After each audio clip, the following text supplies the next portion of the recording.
welcomes you to the following presentation of the National Football League.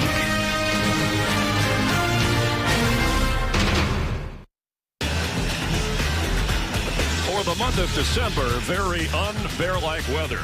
We're going to hit 60 degrees today, little chance of rain and very little wind here at Soldier Field. Seahawks will get the ball first. The Bears won the coin toss deferred. They want to kick it off, and that means we'll see the third-round draft pick from Wisconsin, Russell Wilson, leading the offense, led by the third leading rusher of the NFL, Marshawn Lynch, on the ground. Man, they've got to get Marshawn Lynch going for sure. Not a good game last week, and a big part of it was this offensive line against Miami got pushed around. Real impact matchup today for Seattle, how well that offensive line played.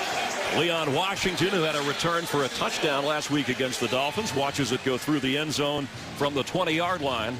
Seattle will take over against the Chicago defense. Well, as I said, with Seattle struggling up front, the defensive tackles have a great opportunity to really control this game. Henry Melton's a terrific player. Pyatt, to me, is underrated. Defensively, Urlacher still in the middle. Will be a big part of stopping that inside run game. Very good on the corners, but finally some production from the safety position for Chicago. Good to see. Green 80! Green 80!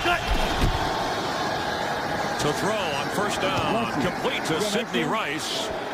Short of the first down, but caught it right near the 30-yard line. Rice tackled by Charles Tillman and playing with a calf injury that knocked him out on Friday's practice a little bit early, but he's going at it. And it's going to be a great matchup to watch. I expect Charles Tillman to really shadow Sidney Rice most of the game today as the #1 receiver. That's what Chicago does. They typically are going to put Tillman on the big receiver.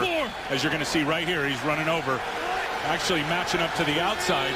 This is where you won't see a lot of them, is when Sidney Rice is in the slot. 5 defensive backs for the Bears. Hey, 2-4, 2-4, 2-4!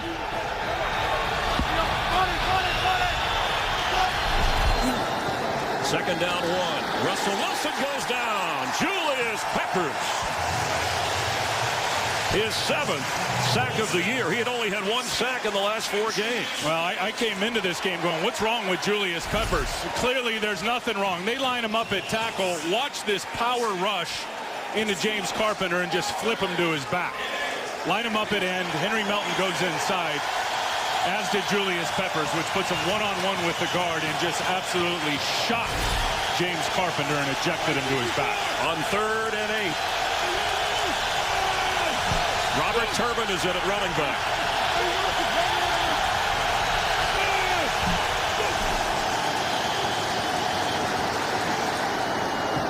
Complete for a first down to Golden Tate. The pocket held up for Russell Wilson. It's got to hold up today for Russell. I think if you're the Bears, you want to close that pocket and make them throw what they call the well, and really with a tight pocket around him. Off coverage here for Golden Tate. He drives off the ball. As soon as he sees the hips of Tim Jennings flip, he comes back to the football and picks up a first down. 32-yard line. Tate and Sidney Rice go to the bottom part of the screen. That's to the left of Russell Wilson. First run of the game, Marshawn Lynch. First down. All the way up near the 45-yard line. Chris Conte had to make the tackle from his safety spot. You know, I was shocked last week. We did the Miami game, and how the offensive line was really pushed around, not just at the defensive tackle spot, but by everybody. Here they're going to run off tackle. Brian Urlacher has a chance to make this play in the hole.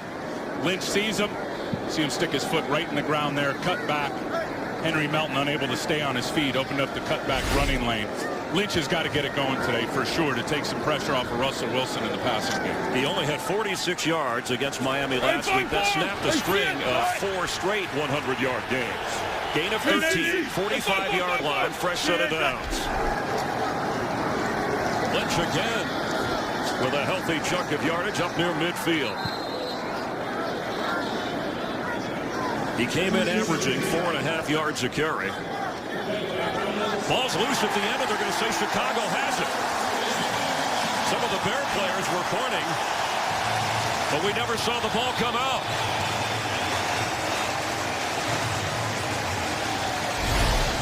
Well, here's the end of the play as Lynch is going down.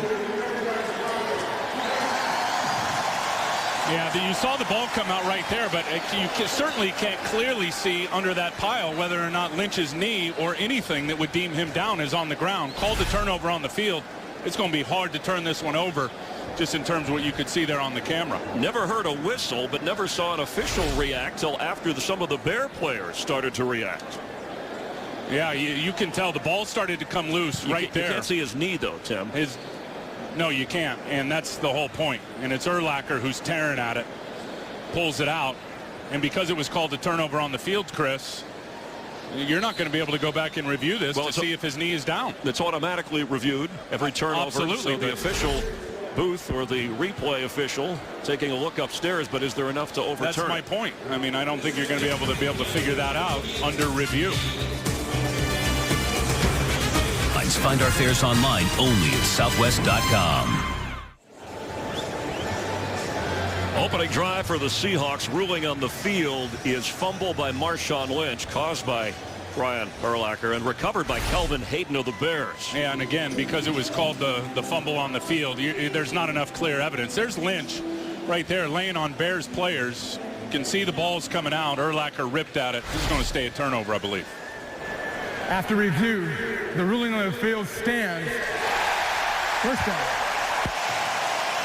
That is the 34th takeaway for the Chicago Bears this season. They, of course, lead the NFL. Lovie Smith and Brian Urlacher saying their goal is 50. And I'll tell you, look at that, 300 takeaway under Lovie Smith, most in the NFL. If you're playing these Bears, you better hang on to that football and really try to secure it until you hear the whistle blown. Big emphasis on that. They're tearing at it every play.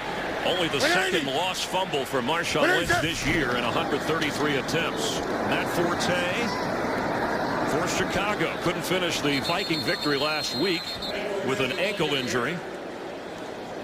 But Jay Cutler had maybe his first or best first half of football in a long time, leading them to victory. Yeah, their tight ends, to me, have to have a big game today. Kellen Davis, and you'll see a lot of Matt Spaeth. I expect both of those guys in the game quite a bit. Offensive line, Mike Tice will protect them with a lot of runs. Expect 30 in this game, and then the fast pass. Jay Cutler getting the ball out of his hands quick before that Seattle pass rush can get to him. So second down, 10 from midfield. Cutler sets up to throw. And batted in the air, incomplete. Knocked away by Richard Sherman. Kellen Davis was the target. Up front for Seattle, I think you look at him defensively, Red Bryant is out today. So that is a big loss for them in their run defense. Alan Branch will move out to his spot. We'll see some Greg Scruggs, number 98 in the middle. Young linebacking core. Really, 2 second-year players and a rookie in the middle, Bobby Wagner, and then, of course, those corners. That matchup on Brandon Marshall today, and they will double him on third down. It's going to be fun to watch. On 3rd and 10 from midfield. It's caught by Brandon Marshall. But does he have enough for the first down? There's a flag down back in the secondary. Now, I believe they're going to get Richard Sherman for holding Brandon Marshall. Number 25. As Marshall was trying to get out of his break, Richard Sherman was very physical on him. He knew he was getting help over the top from Cam Chancellor. I think a little too physical. Before the pass, holding, defense on the eligible receiver. 5-yard penalty, automatic, first down. Richard Sherman, who stands at 6'3", but has a wingspan of 6.5, may have reached a little too far. And on the other side, Brandon Browner, who's 6'4". In fact, Brandon Marshall said, I'm glad those guys are going to play in this game. I like matching up against physical corners. And that time, Brandon Marshall came out of the inside receiver position in the slot. Not a lot of big corners go in there.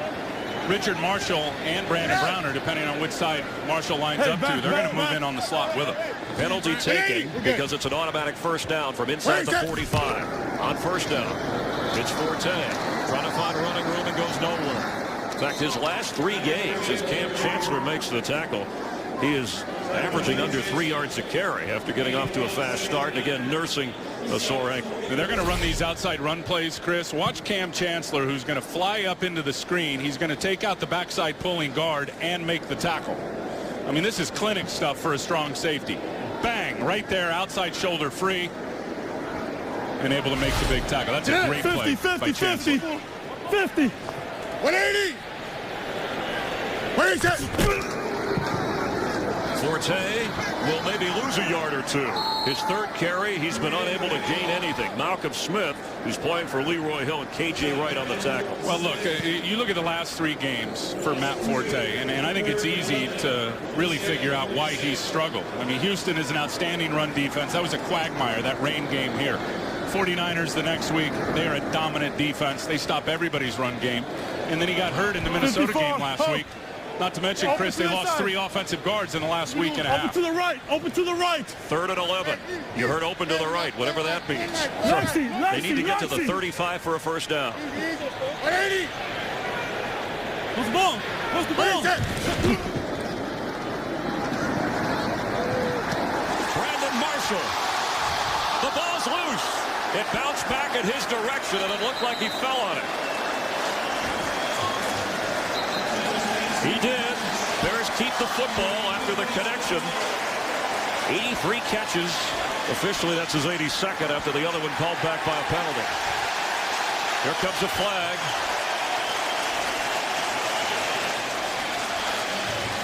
I'm going to get some type of a delay of game or a taunt or something on KJ Wright. Delay of game. Defense number 50. 5-yard penalty after the spike. First down. So tack on after a 29-yard pass play from Cutler to Marshall, the KJ Wright penalty. Well, Walter Thurman peels off of him, tries to get to the outside, and then you got 3 guys around Brandon Marshall. There it gets knocked out. He recovers it. That's the luck of the bounce, but really that's what Brandon Marshall does. And Jay Cutler, Chris, trusts him so much. There could be 10 defenders around him, and Cutler's still going to try to slam it in there. Targeted 126 times. And there's the penalty, the delay of game right there for KJ Wright. From the 12-yard line, Cutler keeps under pressure, throws, and completes to Earl Bennett. Touchdown.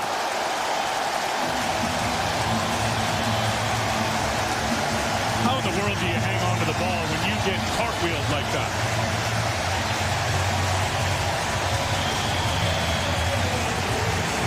Jay Cutler's 14th touchdown pass of the season. Takeaway turns into 6.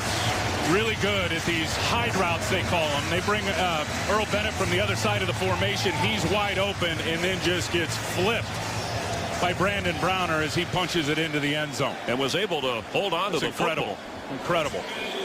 Jay Cutler giving the signal the same time the officials did. Robbie Gould on to kick the extra point. Watch Adam Podlash. You never know if he sees an opening to get 2, as was the case the overload scheme against the Vikings last week. And of course, scoring plays to be checked, replay upstairs. We've already had an adventurous couple of series here. Seattle turns it over and the Bears take it in. Bud Light, the official beer of NFL fans. Here we go. Replay officials viewing the touchdown catch by Bennett, not possession, but whether when he went through the air, he was in the end zone, the ball crossing the goal line. The ball or the hands crossing the plane, and I'm not so sure. I'm quite sure you can't tell from that angle right there as he gets flipped. And clearly as he comes down, the ball's still in the field of play. Same thing here. Really don't know if you can see from that angle if, in fact, the ball crossed the vertical plane of the goal line. And called a touchdown on the field. I assume Mike Carey will stay with the touchdown. The ruling on the field stands to the score. Little drama before Earl Bennett gets his first touchdown catch of this season.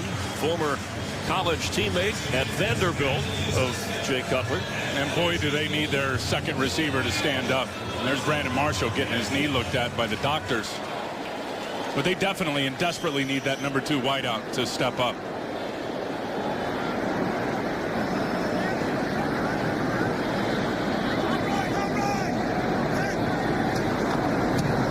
Golby extra point. And Chicago, after the fumble, they take it right in. Bears at home with a 7-0 lead. Brandon Marshall telling offensive coordinator Mike Tice, I'm okay. after the medical staff checking him out. The Bears have scored 109 points off of turnovers this season, and that leads the NFL. Robbie Gould ready to kick it off. Kept it away from Leon Washington the first time. And he does it again.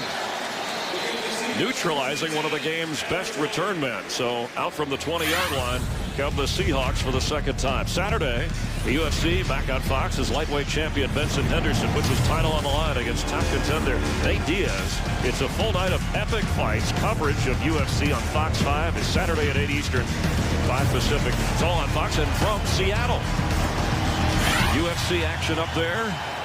Bears with a 7-0 lead. Second possession. The Seahawks were moving the football until Marshawn Lynch had the ball ripped away.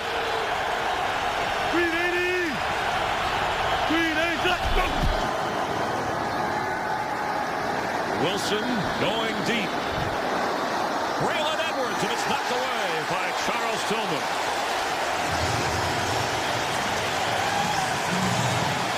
Braylon Edwards, to me, and you're going to see 4 or 5 shots deep. They get in a heavy 3 tight end personnel grouping, and then they run Braylon Edwards down the field. I just don't think he has enough juice left, honestly, in terms of the long speed to run away from the defender. Tillman easily was able to catch up and get the breakup. It's a little bit underthrown, and for those that wanted Darrell Bevel, the offensive coordinator, open up this offense and throw the ball more, and that Russell Wilson can handle it, well, they've been doing that at the start of this game. This time it's Lynch on the ground with a big hole. Marshawn Lynch runs into Tillman and then powers all the way up to the 40-yard line.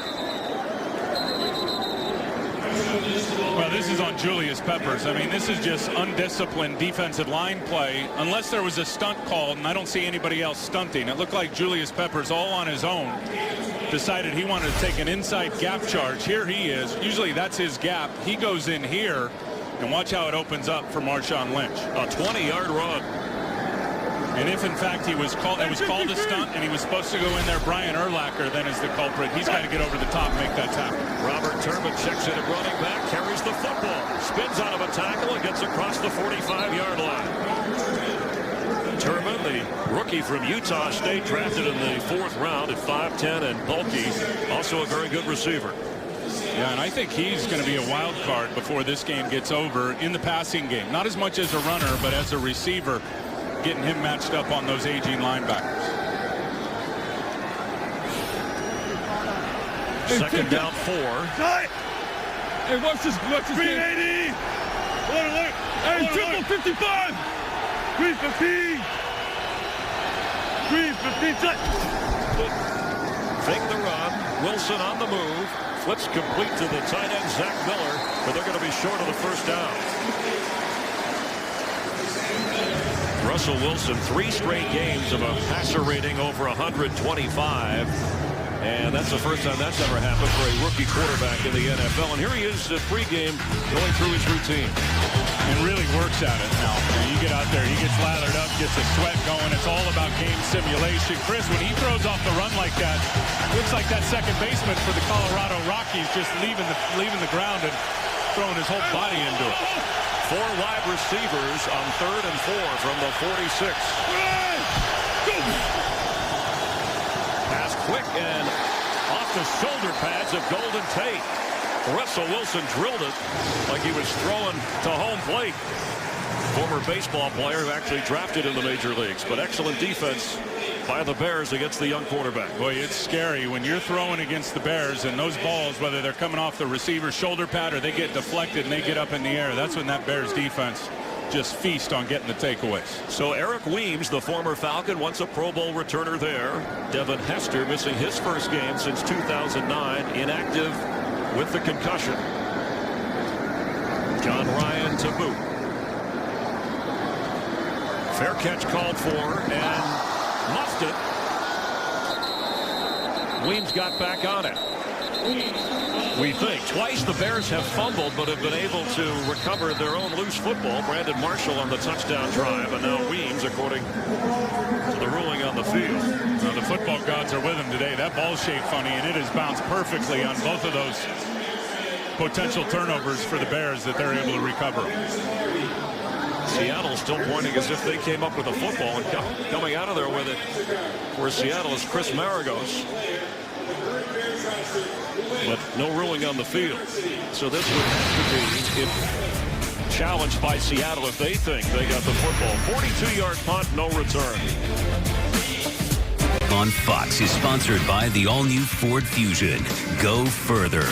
By This Is 40, the sort of sequel to Knocked Up, in theaters this Christmas. And by Sprint.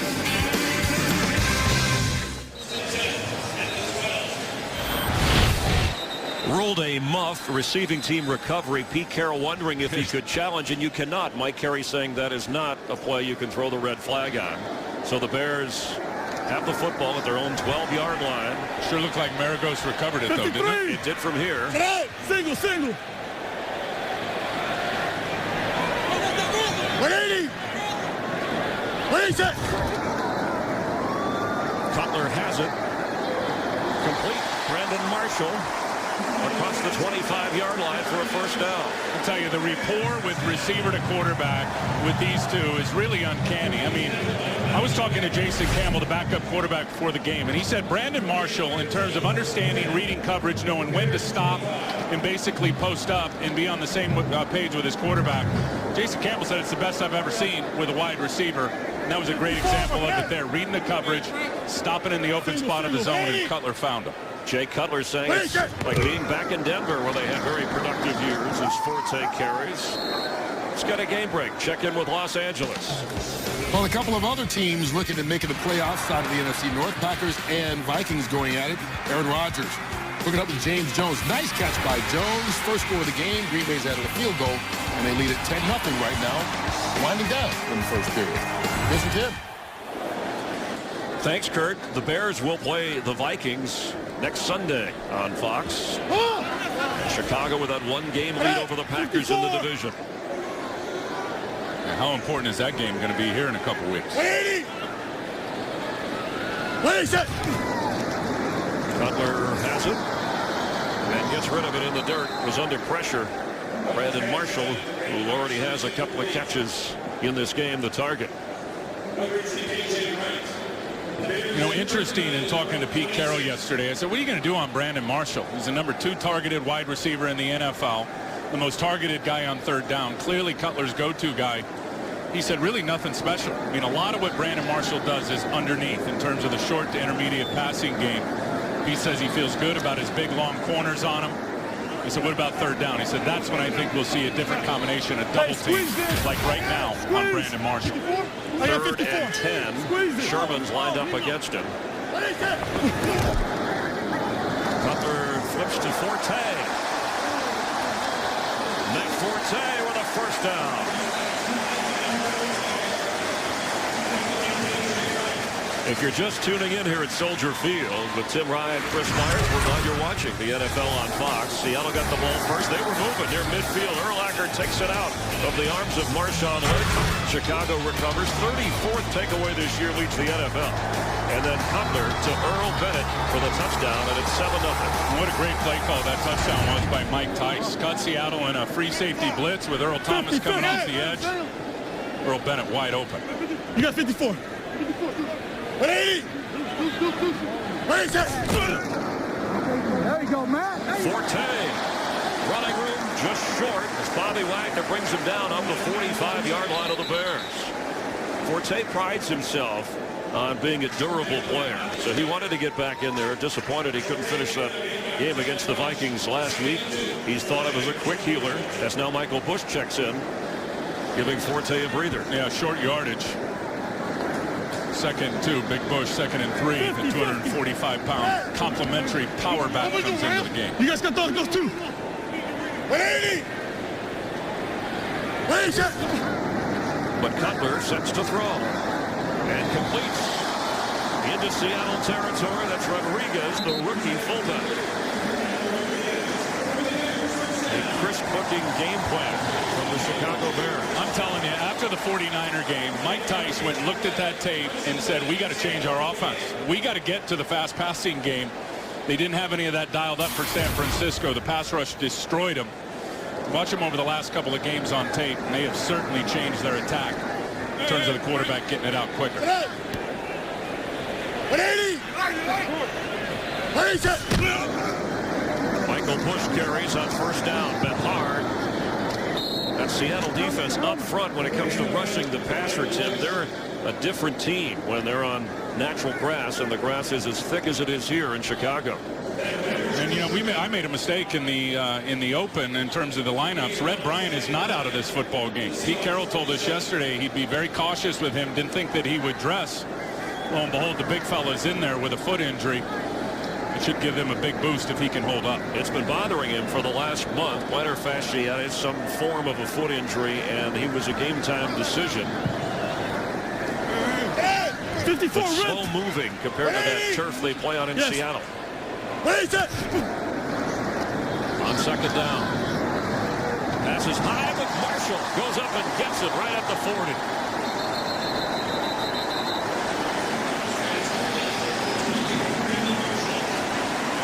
Really a nice job. Patience by Jay Cutler. He's going to read this guy. As soon as Earl Thomas leaves to go cover the flat route, Brandon Marshall's just going to turn around and use that big body out there on Brandon Browner. It's just awesome to watch he and Jay Cutler cerebrally, Chris, on the same page. Jay having Earl Bennett as college receiver. Marshall from Denver. Jeremy Bates back as quarterback coach from Denver. Very comfortable here in Chicago. Third and short. Easy. Teddy. Forte is back in. Somebody flinched. Do we get a whistle here? I think Matt Spaeth may have flinched the extra tight end. Offense number 89. 5-yard penalty, still third down. So now you got a 3rd and 6. It was on Matt Spaeth. Had a touchdown catch, his first of the year last week for Chicago. They're at the 43-yard line of Seattle. Bears only 3 losses have all come in prime time, losing to Houston and San Francisco in a Thursday night game against the Packers, who they will play in 2 What's weeks. interesting, Chris, about that is all versus 3-man lines, 3-4 defenses, 3 D linemen, 4 linebackers. You got 50. Clearly, Seattle's a 4-man front. You got 50. They've had some nice success so far.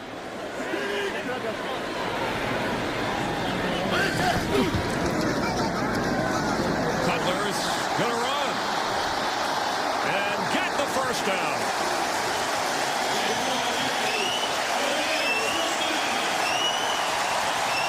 The average is about 6 yards a carry. Well, and this is where Cutler is underrated. The blitz is going to come from here. He sees man coverage down the field. He takes off, and look at him run by and then shake down Bobby Wagner, excuse me. That is impressive.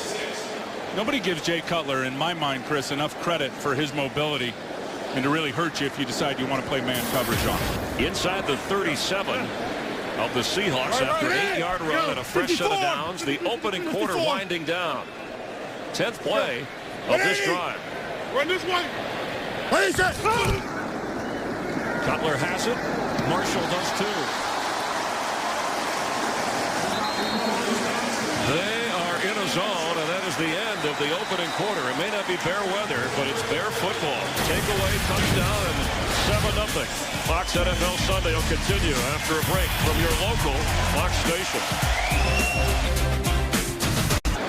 Bears start the second quarter from the Seattle 24-yard line. It's 1st and 10. If they take a shot here. Forte with a carry. Trying to get through the hole. Gets down inside the 20-yard line. Brandon Marshall dominating that first quarter with 4 catches, good for 63 yards. Well, I'll tell you what, Seattle better figure out how to change up their tactics and how they're covering him and attacking him. I mean, Jay Cutler is smoking hot. You see those passing yards, 95 for Chicago. Cutler 7 of 9 in the game, and Seattle's playing off soft zone coverage against them. That's just not going to work. Brandon Marshall's body's too big. He's just going to drive down the field and turn around, and it's pitch and catch. Marcus Trufant inactive with a hamstring. He'd be a nickelback as Forte carries on second down. It'll bring up 3rd and short. The Seahawks have been unable to get much of a pass rush going against Cutler.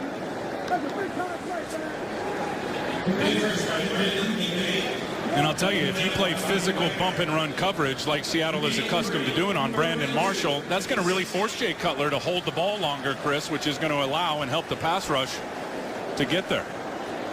Facing a 3rd and 2. Seahawks have not taken the ball away as much, especially on the road, as Pete Carroll would like. 54.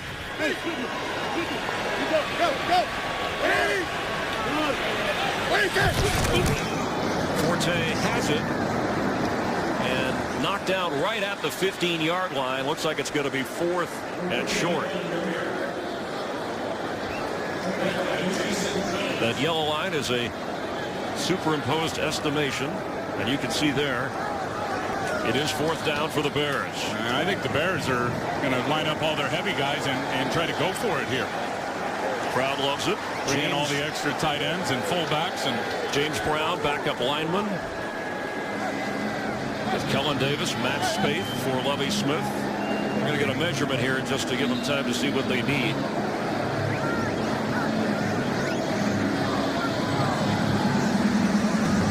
Bears scoring off a turnover.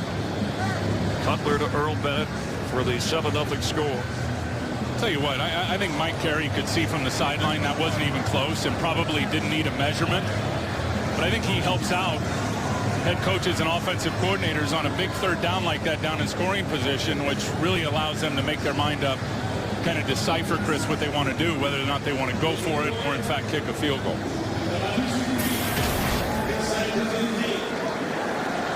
So that's where they need to get to. It looks easy from here. Michael Bush will be in to carry the load unless Jay Cutler keeps it. See if they run the off-tackle play to the left. 54. Same play they scored with 2 touchdowns in short yardage last week. It is Bush. That hard. Never really got the force of momentum. This looks like it's going to be short again. If this is, and what a huge stop for Seattle after that long drive. And where they put it down, it's short. I'm sure they'll bring out the chains again. This could be a tipping point early in this game. No doubt. Seattle. But you liked the call going for it. I did. Bears with the lead, with the momentum. And the football. No way. But the Seahawks defense on 4th and inches comes up with a major stop.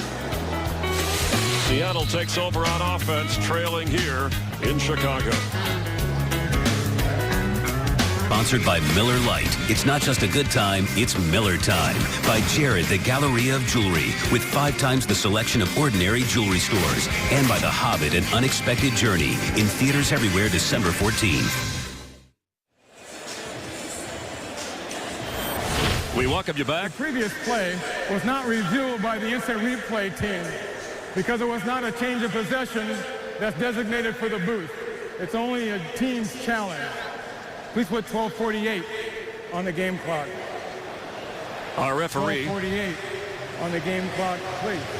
Mike Carey, working the clock. And here's a look. Remember the backup guards. 2 new starting guards in this offensive line. No push. No push at all. And then, I mean, give credit to the defensive front for Seattle. Look at the linebackers, Phil, on the fullback. That was outstanding. And then Michael Bush, look, 245 pounds. Get your pads down. Put your helmet down and get that yard. Seahawks defense does the job. The Bears pass up a 33-yard field goal try and turn it over on downs. 380. Russell Wilson floats one down the sideline, and it's hauled in by Rice. There was excellent coverage, but it was dropped in there beautifully. Yeah, great throw. Beats good coverage. Nice arc ball by Russell Wilson. It's going to be the matchup we see all day long. Look at Tillman adjust in really good shape. Never turns to find the ball. It just goes right over his helmet. Perfectly placed for Sidney Rice. And James Carpenter battling a knee injury out at left guard. Chris Conte battling the flu at safety for Chicago, in and out of the lineup. So Anthony Walters has been inside. On 1st down after a 28-yard gain, Russell Wilson keeps and gets across the 47-yard line. Lance Briggs, the Bears' leading tackler, coming off a nagging ankle injury making the stop. And I really believe, and that's the zone replay by the quarterback, I think we're going to see a lot of bootleg quarterback keepers, getting Russell Wilson out on the edge, misdirection plays. I think the thought process, Chris, is get that Bears defense moving one way and then counter back your game the other way. Challenging their change of direction with those aging linebackers. Drag it. Blue 80. Blue 80, check. Russell Wilson is going to have to get out of the pocket, floats it to Lynch. He got something out of nothing as they swarm Lynch, who, remember, lost the fumble in the opening quarter. He's short of the first down. He never panics. Henry Melton gets really good pressure on him, able to grab his jersey. Russell Wilson is just so poised for a young player, keeping his eyes down the field. Urlacher's bearing down on him, and he unloads it to Lynch. We referenced to Fran Tarkenton's style because of his scrambling and his height at 5'10" and 5'8", but it was Pete Carroll who looked at Robert Griffin III video earlier this year, studying to explore some options using Russell's running and throwing ability, any way to make his rookie better. On 3rd and 2. Golden Tate in the backfield. Wilson floats a pass. It's incomplete. Zach Miller was covered by Brian Urlacher. And you're not going to get Brian Urlacher with mental errors and thinking one thing and beating him with some sleight of hand plays. No way. Here's Urlacher all the way over here. Zach Miller is going to get out here, and Urlacher's all over him. Look at him. He just turned, plants, goes. Russell Wilson should have tried another option. He wasn't even close to being open. So John Ryan to punt as the sun breaks through here in Chicago. Earl Bennett comes up, and Eric Weems looks like there's nobody back to return. He's at the 30-ish and running backwards. Looks like they had a block on, and well done at the 5-yard line. Jeremy Lane catching the punt on the fly. A 44-yard boot with no return. So far, 7-0 Chicago.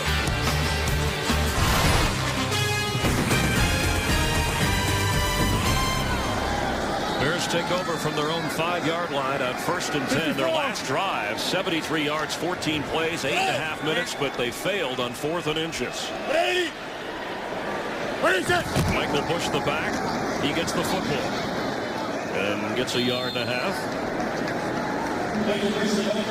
The Packers, who are chasing the Bears in the NFC North, have a 10-7 second quarter lead over Minnesota. The 49ers, who the Seahawks are chasing in the NFC West, have a 7-0 lead in the second quarter in St. Louis. And both of those teams, depending on how this thing finishes depending up, on your view, will all factor into really how the playoff seeding works. 50, Liz. Here with 5 games to go. What is it? Cutler from his own end zone for Marshall. Catch made, stays in bounds.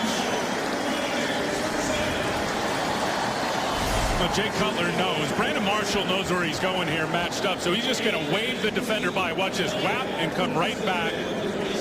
It's pretty easy for Jay Cutler and Brandon Marshall to hook up on that route. Marshall feels the receiver playing him over the top. Upfield, Cutler sees it.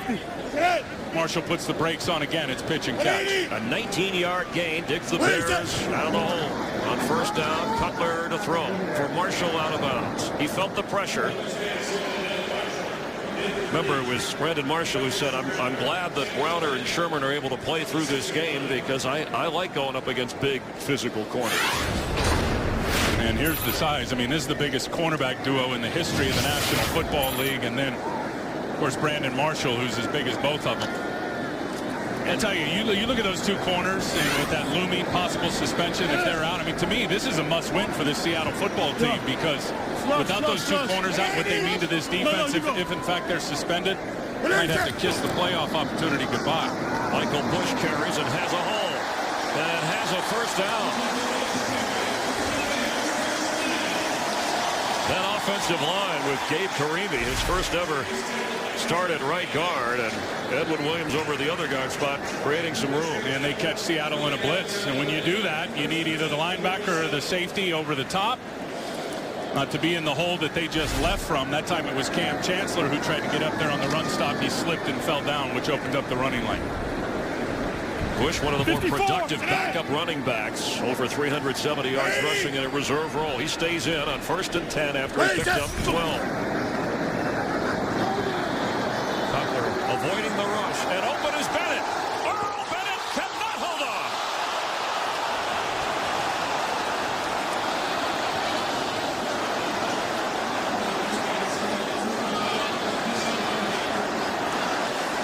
Boy, what a missed opportunity. Brandon Browner just loses where he is on the field, and Earl Bennett runs away from him.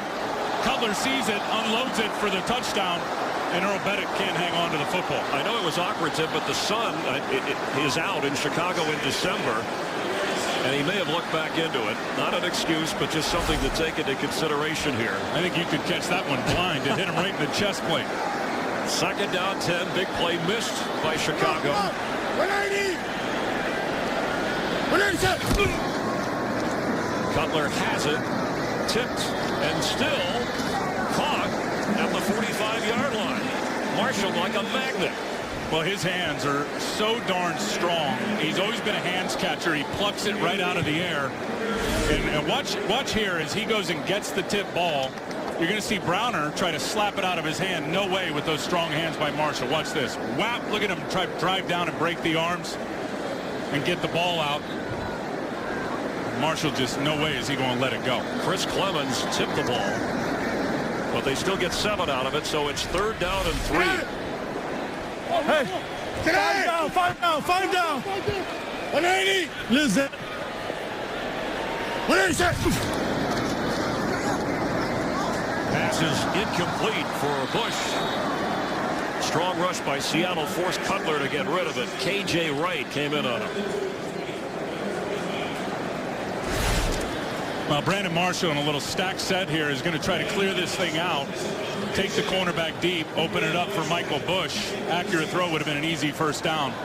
The rush really forced Cutler to get it out too soon. Yeah, Jay only has 4 receivers that are active with Hester and Jeffrey out. Eric Weems in it as a receiver 4 that he can count on in this game today. So a 4th down punt situation. Leon Washington has it across the 15, now at the 17-yard line. Bears have a 7-0 advantage. There is a flag down at midfield.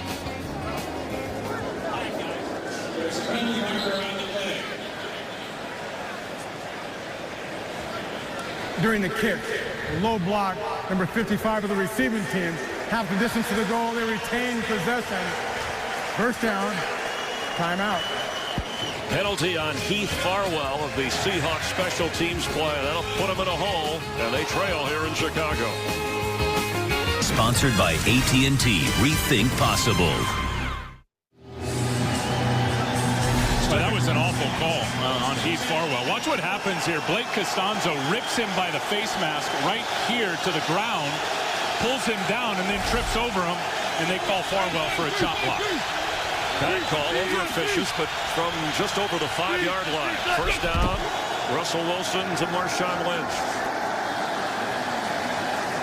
Nick Roach, who doesn't get him a lot of attention on that defense, involved in a swarm of tacklers. He came in with 38 tackles, plays only about 50% of the time on defense. I'll tell you what's amazing about this Bears defense is I don't think individually they've got the physical, real Pro Bowl talent with electric athletes like they had. I mean, with these linebackers getting old, Tillman getting old. But their experience and how they play and their understanding of what offenses are trying to do to them, they're a step ahead of the opponent mentally, which allows them to play great team defense. 2nd and 9. They'll run it to Lynch again. And it's Roach on the tackle to bring up 3rd down. They need to get across the 15-yard line for a 1st down. Tell you another thing is because everybody wants to throw the ball at Chicago. They see 39-40 pass attempts per game. Their D-line rotation is alive and well and cranked up. Shea McClellan comes in. Israel Adonijah comes in. I mean, a bunch of different guys coming in play for this Bears defensive line. They keep them fresh. Nate Collins as well. On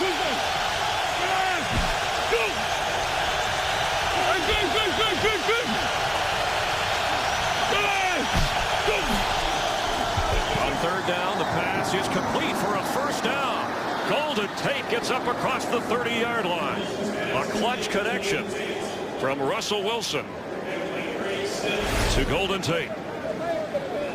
Well, he's just going to flash inside and then just sit in between Briggs and Tim Jennings. I really believe when Lance Briggs gets up at the line of scrimmage, they call it a mug look, where he gets up in between the center and the guard and challenges like he's coming to blitz, and then tries to bail and get to his zone landmark. That hurts Chicago sometimes. It did there.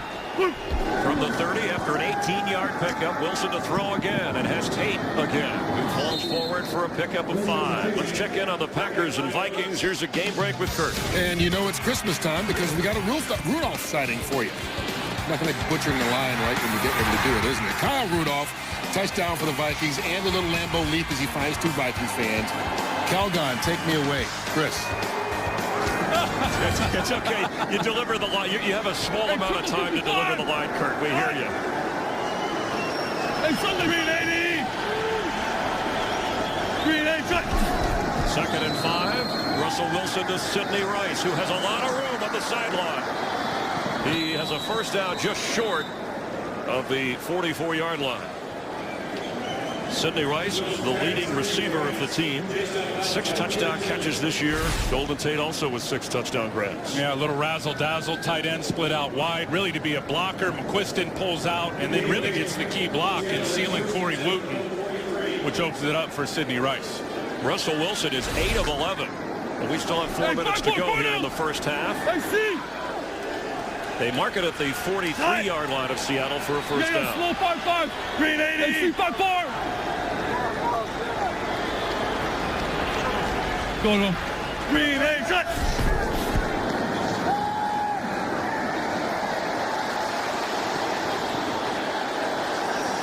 He had nowhere to go. It'll be 2nd and 10. I'll tell you, Russell Wilson's got to change his snap count. Anytime he gets to the line of scrimmage and he starts changing plays, his cadence, he's got to figure out how to get it changed up. I think young quarterbacks, they get into a rhythm, and it becomes obvious and transparent to the defensive line. I think clearly last week Miami had a beat on it. Their defensive line's ability to get off and anticipate it was certainly a weapon for them. We just saw the same thing from Chicago. He's got to change that cadence up. They did not turn the ball over on the road in a close loss in Miami last week. Marshawn Lynch carries as Russell Wilson tried to carry out the fake. It'll be 3rd down. An early takeaway by Chicago, their 34th of the year, set up the only touchdown of this game. Seahawks 1-5 on the road. The one road win was at Carolina. Yeah, and they're toe-to-toe with everybody on the road, too. I mean, those 5 losses, an average of 5 points within 1 score in every one of those games on the road. Robert Turbinen on 3rd down. Sunday! Oh, go! Pass. Tate has it. Golden Tate. He might go. He won't get in. Down at the 5-yard line. And it looked like Brian Urlacher kept him from getting into the end zone. And it looks like Tim Jennings wants offensive pass interference for Golden Tate, waving him by right there. Just a little push in the back with the right hand. Look at Urlacher. Big fella still with that straight line speed, saves the touchdown. A 49-yard catch and then carry. And Urlacher hustling downfield. So it's inside the 5 of Chicago. And I thought that was a good no call on the offensive pass interference that Tim Jennings wanted on Golden Tate. 1st and goal. Well done. Marshawn Lynch. Touchdown. Seattle Seahawks.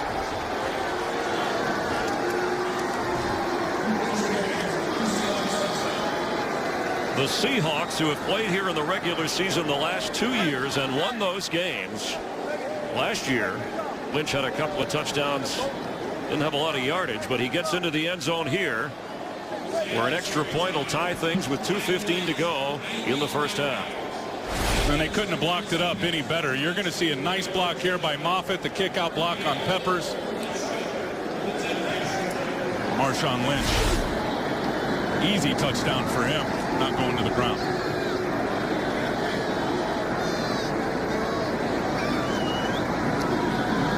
Stephen Hauschka's extra point. A couple of defensive teams that are ranking at the top of the league in a 7-all game. Lynch with his touchdown run. Gave the offensive lineman the credit for the blocks for Lynch to go in. But watch Doug Baldwin out here. Doesn't have a lot of catches this year, but his impact will be felt on this play. Terrific block on Kelvin Hayden, which also helps open things up for Lynch to punch it in. His 6th touchdown run of the season. He has all of Seattle's scores on the ground. It's Hauschka. Kicks off to Eric Weems, who is going to bring it out. In the air, but he's knocked out at the 15. Cam Chancellor with the special teams play. Seahawks tie up Chicago. 2:09 to go in the half. Tim Ryan, Chris Myers at Soldier Field. The Bears with a 1st and 10. All 3 timeouts for both teams from their own 15. Cutler to throw for Bennett. And it's tipped away at the last moment by Earl Thomas, who came over from his safety spot. That was a great throw from Jay Cutler. Really was. Earl Thomas, just so much range.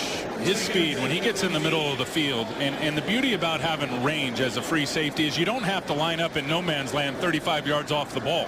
And he felt terrible about the penalty that was called last week that gave Miami another chance to get a touchdown. Later, he was fined for that hit on Ryan Tannehill. He's so fast, Chris. You can line him up closer to the line of scrimmage. He still has the range to get over the top deep. Cutler scrambling around. And he's going to have to keep it. And Thomas makes another play to take us to the 2-minute warning. The Bears will be facing a 3rd down. Chicago can't get it. Seattle could use a timeout. Hope for good field position. We're tied at 7. Cute kid. Good to see at the game. It won't be his last. He'll be a big star when he gets to school on Monday. And outnumbered here, but there's always a 12th man for the Seahawks somewhere. Huge down here for both teams, really. 3rd and 6 from the 19. Cutler has time. And Marshall has it, but short of the 1st down. That's the 7th catch of this first half for Brandon Marshall. The Seahawks will quickly use a timeout. They'll have 2 remaining with 1:44 to go. And wisely, as you said, with everything's changed since that 4th down stop. They were getting roughed up, and the game has changed, and now Seattle has all the momentum, it seems like. Check on the injured player coming off the field for the Chicago Bears. Jonathan Scott, one of their linemen. Saturday, the UFC back on Fox. Vincent Henderson, Nate Diaz. A full night of epic fights. Coverage of UFC on Fox 5 beginning Saturday, 8 Eastern, 5 Pacific from up in Seattle. Next Sunday, the Seahawks will be playing the Cardinals at home. And that could be bad news for an already beat-up Chicago offensive line. We'll check on that. As Podlesh is back to punt, standing at his own 11-yard line. Leon Washington will wave everybody away, and it kicks out of bounds somewhere between the 35 and 40-yard line. Russell Wilson will have 2 timeouts to work with. And decent field position to try and unsnap this time. Chicago scored first. The Seahawks have answered, and they have the football. Great day of action in the NFL. Including the Detroit Lions. and Indy and Tom Brady and the Dolphins and a whole lot more. A whole bunch more. On the Visa halftime. And we will be in Sarasota on the 29th for a big revival. 2 shows. Terry will be at the Chuckle Hut in Marina Del Rey. All right, the Vikings lead the Packers 14-10. Nearing the half, you'll see highlights of that on the 49ers up 7-0 on the Rams as they are 21 seconds before half. So all that's coming up on the Visa halftime highlights.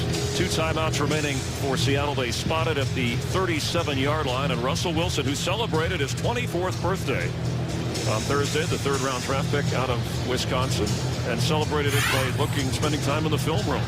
We talked about both of these coaches openly discussing playoffs with their teams. They'd be in today, and with Green Bay right now trailing, that's how they would match up. Absolutely. If the playoffs were today, this would be the matchup. This would be the 6th seed being the Seattle Seahawks against the 3 seed, the Chicago Bears. But work to be done here in the great city of Chicago, where Pete Carroll has won the last 2 regular season trips that he's been here with this Seahawks team. Hey, Sunday. Ready! Go! Leon Washington gets a carry.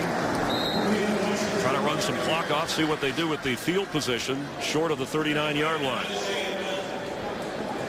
Marshawn Lynch with 51 yards rushing on 7 carries and the touchdown run. Washington stays in and running back. Russell Wilson throws to him. He tries to put a move on, but is brought down by Urlacher. It's going to be a horse collar on Brian Urlacher.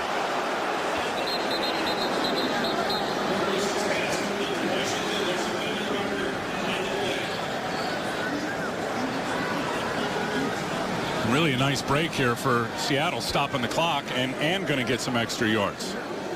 And a first down. Personal foul, horse collar, defense number 54. From the end of the run, 15 yards, automatic. First down. It's only the 2nd penalty on the Bears. So after a 6-yard gain, tack on the 15-yard penalty all the way up to the 40. As Bryant called for the penalty. Leon Washington stays in at running back. Keep an eye on Doug Baldwin at the top of your screen. From the pocket, Wilson batted in the air and almost incomplete. Leon Washington off of his shoulder pads. Russell Wilson is firing the football, but Briggs was right there with him. Well, if you're going to fire the football in this underneath coverage, you better get it down on the belt buckle, because if that ball pops up in the air, it is like a piece of meat for these Bears dogs with it up in the air. Seriously, watch this ball pop up in the air off the shoulder pad, and you already see Briggs taking a peek at it, trying to go get it. You throw underneath versus that zone coverage, you better get it down. They do drop it, it goes straight to the ground. From the 40, 2nd and 10. Leon Washington straight up the gut. Gets inside the 35-yard line. Clock runs at 55 and counting. 2 Seattle timeouts. 3rd down, they need to get to the 30. Hey, big hole! Big! Some confusion from Baldwin in the slot. Crowd getting in the way of the signal calls here. Russell Wilson's throw is hauled in by Baldwin.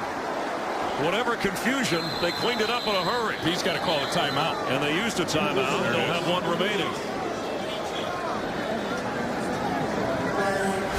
A throw of 22 yards from Russell Wilson to Doug Baldwin. And he's just going to take it vertical on Kelvin Hayden. And look at that separation right away. The outside release. Russell Wilson sees it, throws it up high enough with arc over the head of Kelvin Hayden. And Doug Baldwin with a big-time play at a critical spot in this game. And not an easy throw. There's Darrell Bevel, clean-shaven. Used to seeing this Bears defense when he spent time in Minnesota as an offensive coordinator. Well, they got a great feel for how to attack this defense. And Rod Marinelli, the defensive coordinator, we all know his history. And when he was down in Tampa, where there's Rod there with the glasses, with Lovie Smith, and Monty Kiffin was down there. And Pete Carroll was trained in this defense with Monty Kiffin. He knows it very, very well, the ins and outs of it. And then you said it with Darrell Bevel being in Minnesota, really having to attack it. So got a great feel schematically how to get after Chicago in their scheme. And despite a rookie quarterback, they said it's a no-limit offense for Russell Wilson. Robert Turbin, the rookie running back, is there. End zone throw wide open. He had Zach Miller, but overthrew him. Well, you got Craig Stelz out here at safety, and watch Zach Miller. He's just going to run the corner route. It is wide open. And Russell Wilson got excited. I think that ball came out a little early, and it just flew on him and sailed up in the air. Craig Stelz in for Chris Conte. We mentioned battling flu-like symptoms, who did start the game but has been in and out of the lineup. Yep. On 2nd and 10.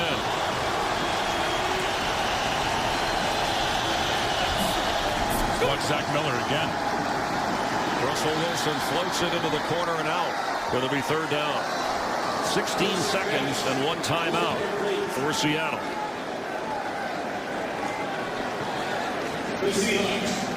I think Zach Miller was wide open again. I could see it just from the coverage shell. And Turbin was open on the left if you got it to him quickly. And then there's the corner route again. Look, there is nobody around Zach Miller.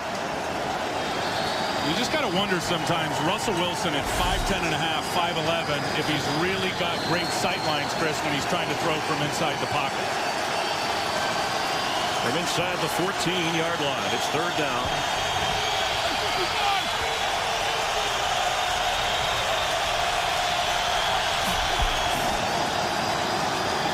Russell Wilson keeps, throws on the run, end zone, and did he come up clean? Braylon Edwards dove forward, touchdown, Seahawks!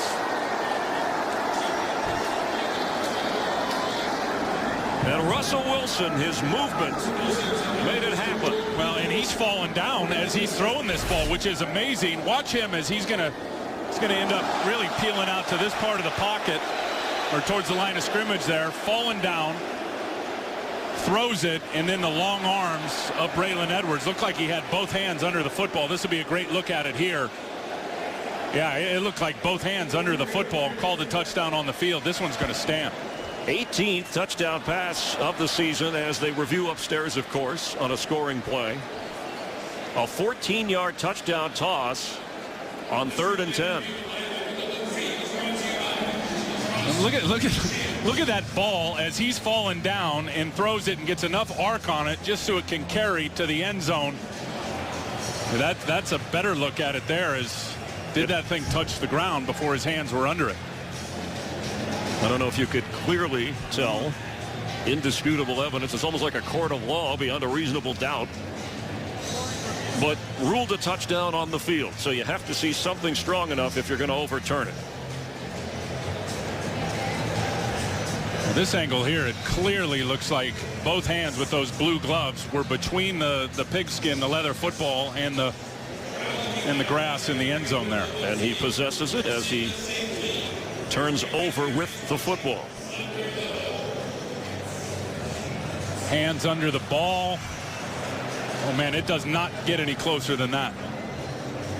It does not get any closer than that. Sometimes the movement of the nose of the football, but you can't necessarily say the ground would cause that if your hand is underneath the ball. They're showing it here for the Chicago Bear fans. We know how they want to rule this thing. We've already had the one fumble, which was debatable with Marshawn Lynch, where it wasn't as clear, but it was a takeaway. And they took the touchdown.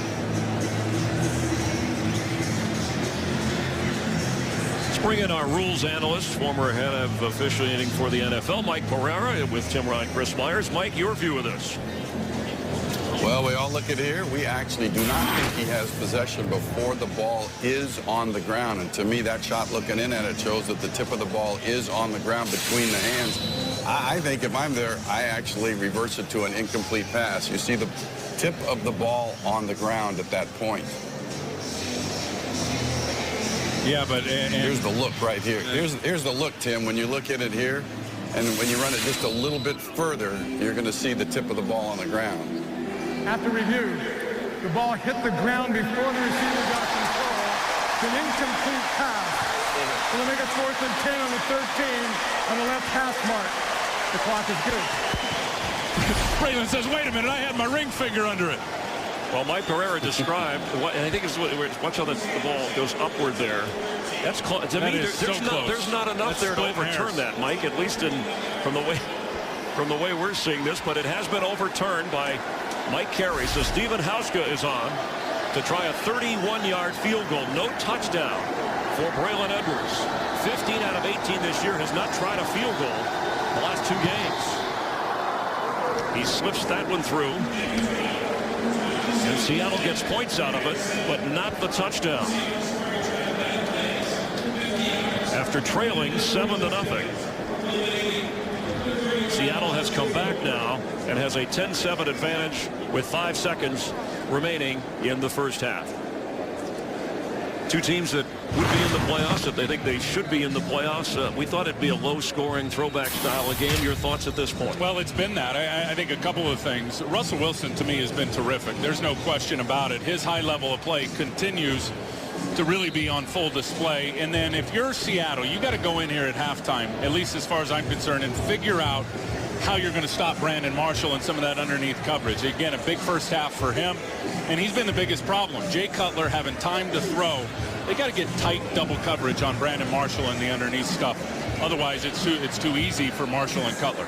Brandon Marshall, 7 catches for 94 yards. The only touchdown was Cutler to Earl Bennett following the only turnover in the first half. That was the fumble recovery. Kelvin Hayden coming up with it after Brian Urlacher stripped it from Marshawn Lynch. Chicago has really dominated this football game. I think the main tipping point was that 4th and inches when they could have gone for a gimme field goal and Michael Bush couldn't get the first down. Yeah, I fully agree with that. Give Seattle credit. They were stiff at the line of scrimmage. Michael Bush has got to get his pads down to get that half a yard. But it's been a different game from a momentum standpoint ever since that 4th down stop. 5 seconds remaining here as they squib it to keep it away from Weems. Again, Devin Hester inactive for this game with a concussion. Earl Bennett has the football. And that will end the first half. Chicago will get the ball to start the second half, trailing 10-7 to the Seahawks. The Visa halftime report is coming up after the break. Seattle leads it by 3 at halftime. Live for the NFL. You'll love NFL Network. Wake up with NFL AM. Total access, live coverage of every team, every day.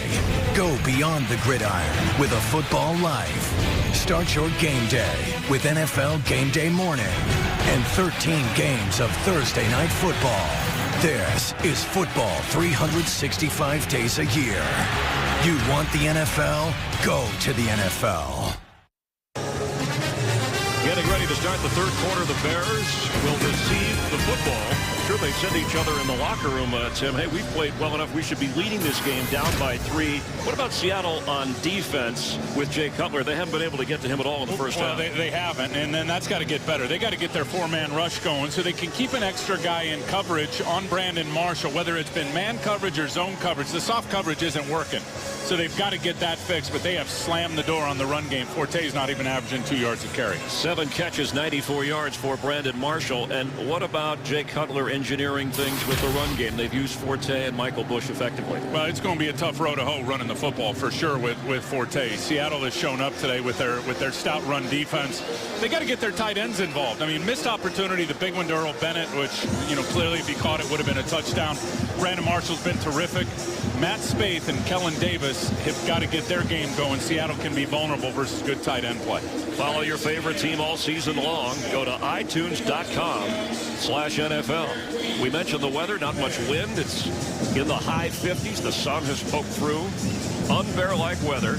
Feels like October 1st here at Soldier Field, not December.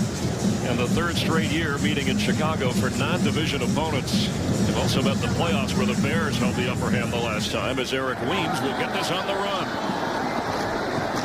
And hit hard. Here comes a flag, and he stays on his feet to the 20-yard line.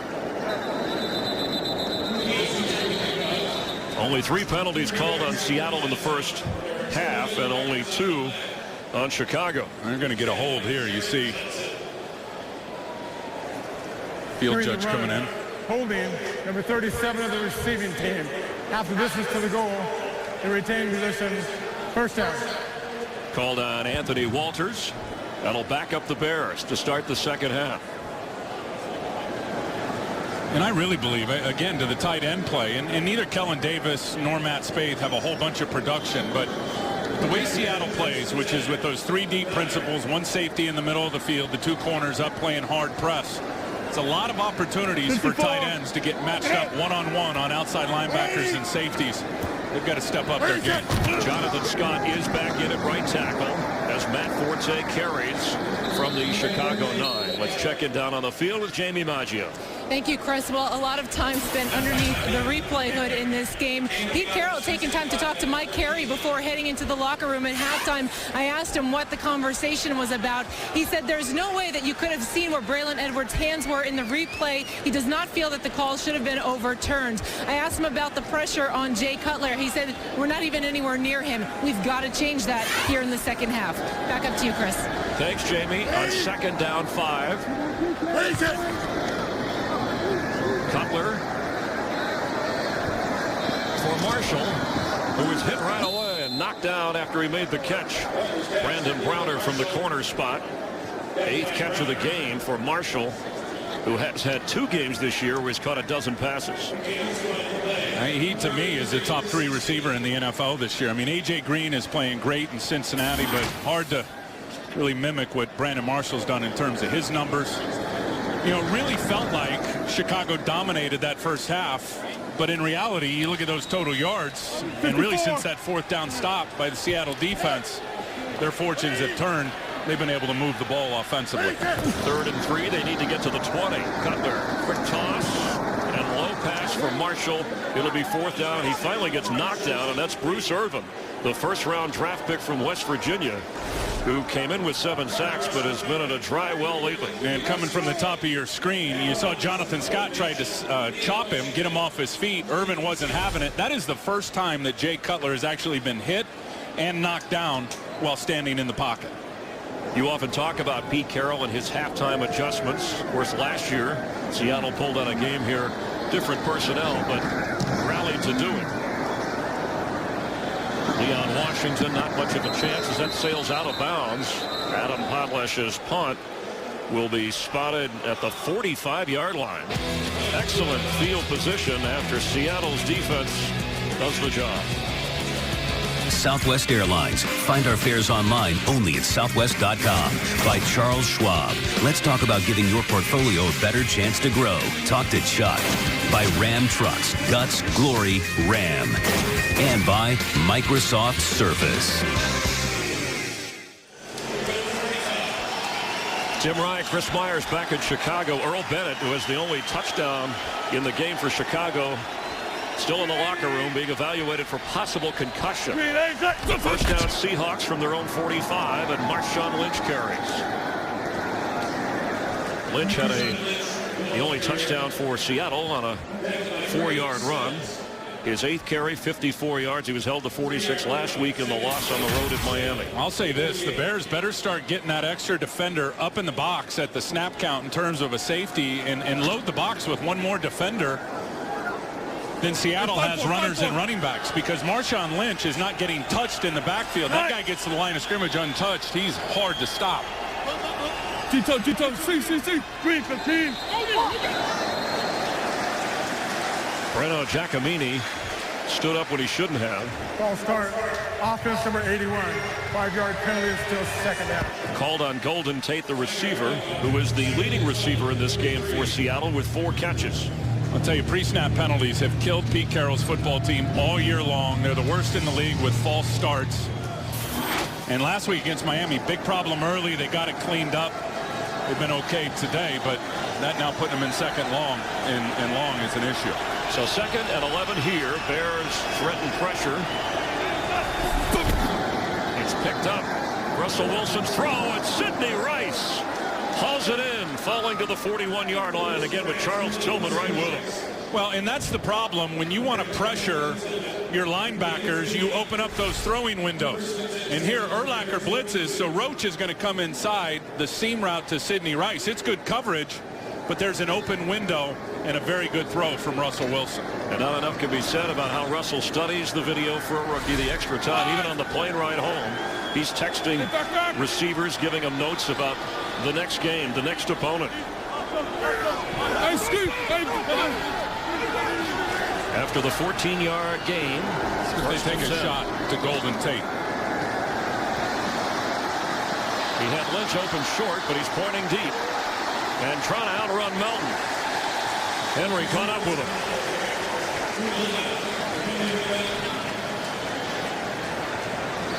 It was Henry Melton who said there's no pacing in a game like this, not with Russell Wilson running around. That's why you got to keep your motor juiced up and ready to go. And if you're a defensive back, you better stick on those receivers in that scramble drill. There was nowhere for Russell Wilson to go with the football. As soon as he breaks contain, watch the secondary, Chris. They get on those receivers and get physical with them. From the 41 of Chicago, that penalty, then those scrambles, so second down 9. Hey, see.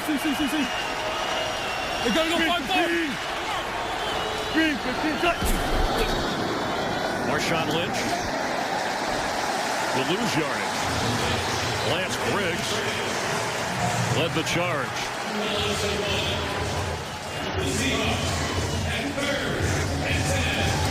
Now it'll be 3rd and 10. Where you don't want to be against this experienced, seasoned Bears defense. They've been a dominant team all year long on 3rd down defensively.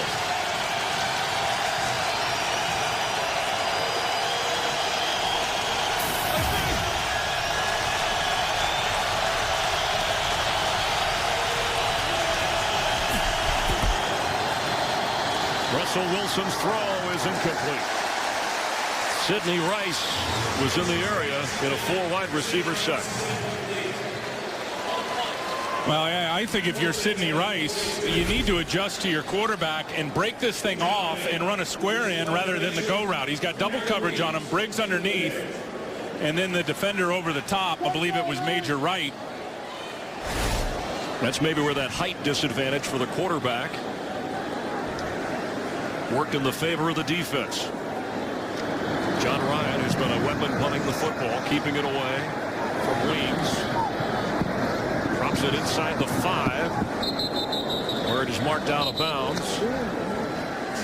Right at the 5-yard line. Hitting the Bears back to their own end zone, and there's Russell Wilson going over things with his receiver. Saturday from Seattle, the UFC on Fox. Light champion Benson Henderson going up against contender Nate Diaz. A full night of epic fights. Coverage of UFC on Fox 5 begins Saturday 8 Eastern, 5 Pacific. From the 6-yard line, Jay Cutler from his own end zone completes to Rodriguez, the fullback, who is dropped right away. Malcolm Smith playing for Leroy Hill, former USC Trojan, making the tackle. But remember, no Earl Bennett, so Eric Weems was in as the other receiver with Brandon Marshall. Yeah, and really stresses Chicago's receiver core. You see Weems there, and they only have four receivers active today, with Devin Hester being out with a concussion and now losing potentially Earl Bennett. Again, just highlights to me the fact that those tight ends are going to have to step up in the passing game. Matt Forte carries. It'll be 3rd down. He stopped short of the 10-yard line. No catches for the Chicago tight ends in the game. Then, of course, Brandon Marshall has 8, and Earl Bennett has the touchdown catch. Former Ohio State Buckeye Dane Sanzenbacher, who has been inactive in 8 of the 11 games, but last year when there were injuries at receiver, he was worked into the lineup. Cutler became a little bit more familiar with his route running. On 3rd and 7. Mixed bag evaluating this offensive line. No good in blocking the run today. Pretty good versus the pass. And there's time for Cutler, who's going to go deep but overthrows Marshall. There were 3 Seahawks hovering in the area. There's a flag down back inside the 5-yard line. Illegal hands to the face. Defense number 51. 5-yard penalty, automatic. First down. No, that's a killer on Bruce Irvin. A huge penalty. Otherwise, they would have been punting from their own end zone. Now, the Bears get a fresh set of downs. And here's the rookie out here. Let's just watch the hands to the face on Matt Spaeth, the tight end. And Mike Carey was all over it. Jay Cutler mentioned to you how he thought this thick grass, that this Seahawk defense was so much slower on this than on the turf they have in Seattle, the artificial surface, as Matt Forte carries. It'll be 2nd down. I just think it's going to be a tough challenge to continue to try to run the ball. Look at them going at it here. I mentioned UFC, and there they go. At the Seattle front. I mean, they are salty today, and I think they were embarrassed at how many yards they gave up versus the Miami Dolphins on the ground last week. And then you look at Chicago, they've lost 3 guards in a week and a half.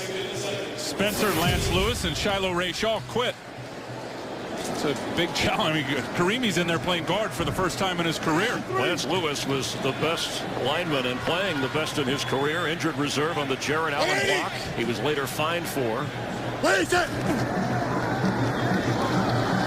is dancing around and will take off running and sliding short of the 24-yard line. And they're going to get Alan Branch for piling on. Now that might have been a tough one though, because Cutler was moving upfield. Well, here's how the rule works. Did the slide start before contact became imminent? And there it looked like it did. Looked like Jay started his slide before Alan Branch. Defense blow to the head on the quarterback slide. 15 yards, automatic. First down. And that's tough if you're a trailing defender in pursuit, as Alan Branch was there. But as soon as he gives himself up, and that's immediately when the quarterback starts to slide, if you haven't started your process of tackling or hitting him yet, they're going to call it every time. And you played defensive line here in Chicago. Not under these rules, Chris. I don't know if I could have played like this. Another tough penalty last week. The call on Earl Thomas against the Seahawks gave Miami an opportunity to get a touchdown. As Forte carries on first down, Bobby Wagner leading the team in tackles at 90. The rookie linebacker making the stop. And Earl Bennett, Jamie Maggio telling us from the Chicago bench, Earl Bennett is done for the day. Didn't come out of the locker room. And thin at receiver, Mike Tice will have 3 that are up active in this game to work with. At the Chicago 40 on second down 8, there's Eric Weems at the top of your screen. More of a return specialist than he is a receiver.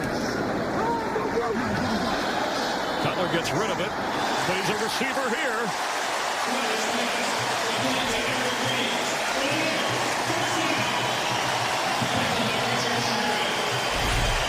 Well, I think first thing, Jay Cutler, if he's going to throw it down the field, he's got to get protection.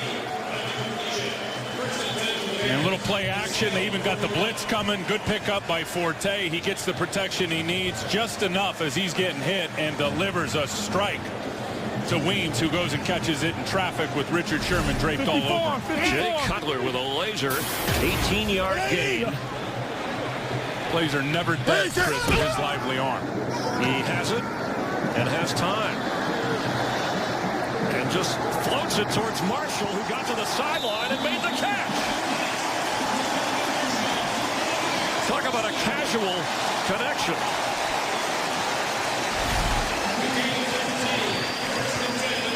Oh, what the heck? Just toss it up. Maybe my guy will go get it. He goes from a laser to a floater. And the 9th catch for Marshall. And that's the thing about Cutler in terms of his lively arm. He can throw from every platform. His feet never need to be set. He can sidearm it out there. That was a prayer that was answered. Forte carries with room. Driving inside the 20, down to the 18-yard line.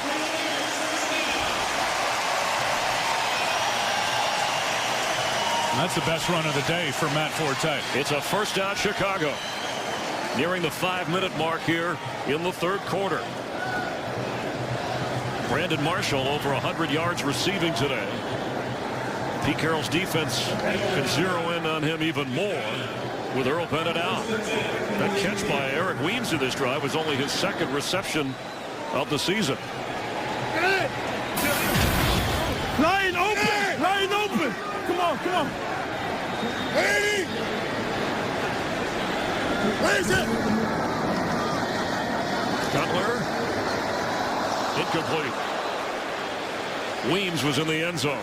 Well, that's just a smart decision by Jay Cutler, who clearly saw defenders in front of and behind Eric Weems and just tossed it away before he got hit. You got to keep Cutler healthy. I mean, we all know his value, Chris, to this football team. So I got no problem with him getting rid of the ball if he senses there's really no chance to make a play from inside the pocket.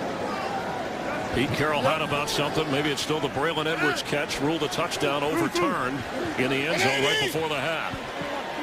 2nd and 10 from the 18 of Seattle. Forte. It'll be 3rd down.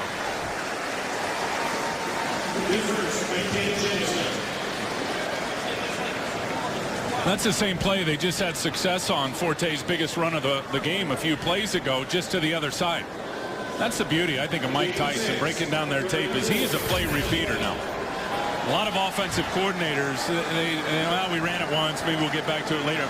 Mike Tyson will dial it up 2 plays in a row. He'll skip a play in between, and he'll go right back to the play that worked. 3rd down and 4 for the Bears. No, you got him. You got him.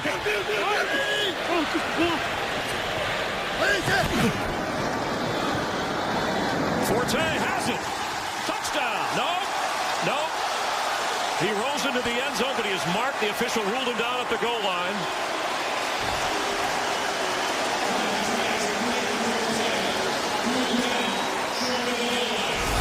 Well, and that's the right call. They get the matchup they want. Bobby Wagner, the middle linebacker, out there on Forte.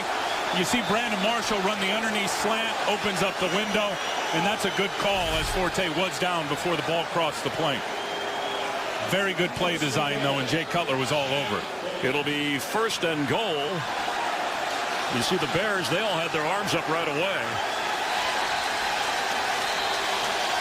And Lovey throws the challenge flag.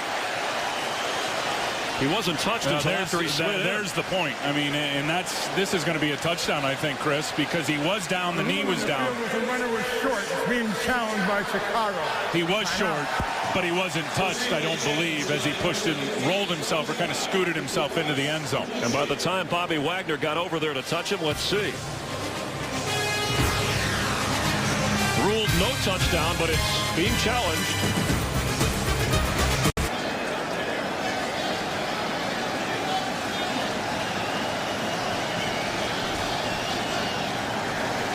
The runner was across the goal line when he was touched before the score.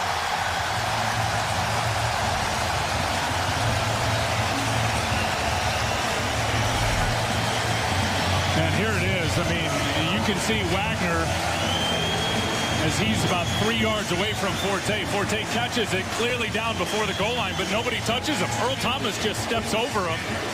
And look at Brandon Marshall and the decoy that he is. Opens up the window, and Browner going inside with him. Earl Thomas holding over the top in the middle just long enough where it opens up that nice throwing lane for Forte. So for the Forte family, touchdown, Matt Forte. And Chicago with the extra point has the lead. 11 plays, 94 yards on the drive. Remember, they had to dig out of their own side of the field deep. Took up nearly 7 minutes and had the big penalty to help the drive. But Matt Forte and Jay Cutler have Chicago in front. Tim Ryan, Chris Myers, Jamie Maggio. Hope you're enjoying December football in Chicago. The NFL on Fox. Bears trying to keep that one-game advantage in the NFC North. The Vikings lead the Packers by a point in the 3rd quarter. The Seahawks currently in a wild card spot, looking up at the 49ers in the NFC West. San Francisco leads the Rams 7-2 in the 4th quarter. But an impressive drive down Devin Hester and Earl Bennett. And Matt Forte, the receiver, for the touchdown, as Leon Washington will not get a chance to return here. Brandon Marshall over 100 yards, and he may shatter Bears receiving records like touchdowns. He comes in with 8 so far. Also in yardage, number of receptions with Marty Booker. Some of the great Bear receivers of the past, and Marcus Robinson already over 1,000 yards. He could shatter all those records. Yeah, I think he shatters the reception number record. I think he shatters the yardage record. It's going to be that touchdown of 13 that's going to be hard for Brandon Marshall to overtake. Seattle on the spot now, trailing by 4. Russell Wilson will go low to the fullback Robinson, and he'll pick up 4.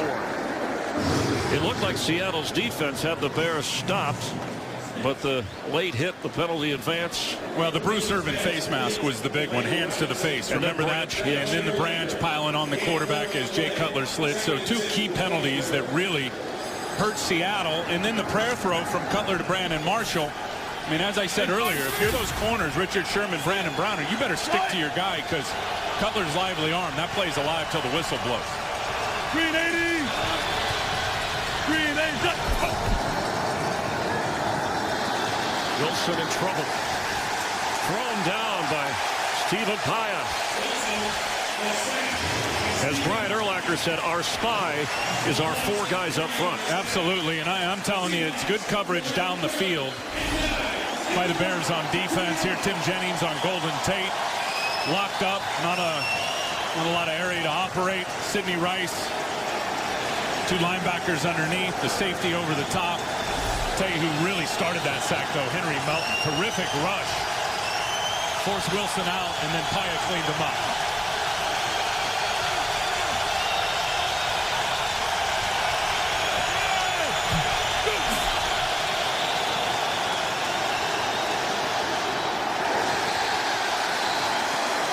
It'll be 4th down. Chicago defense taking hold of this game after their 2nd sack of the game, and then forcing the incompletion and the pressure on rookie quarterback Russell Wilson. Here's Eric Weems, receiver and return man today for Chicago, and John Ryan, who the Seahawks have been counting on.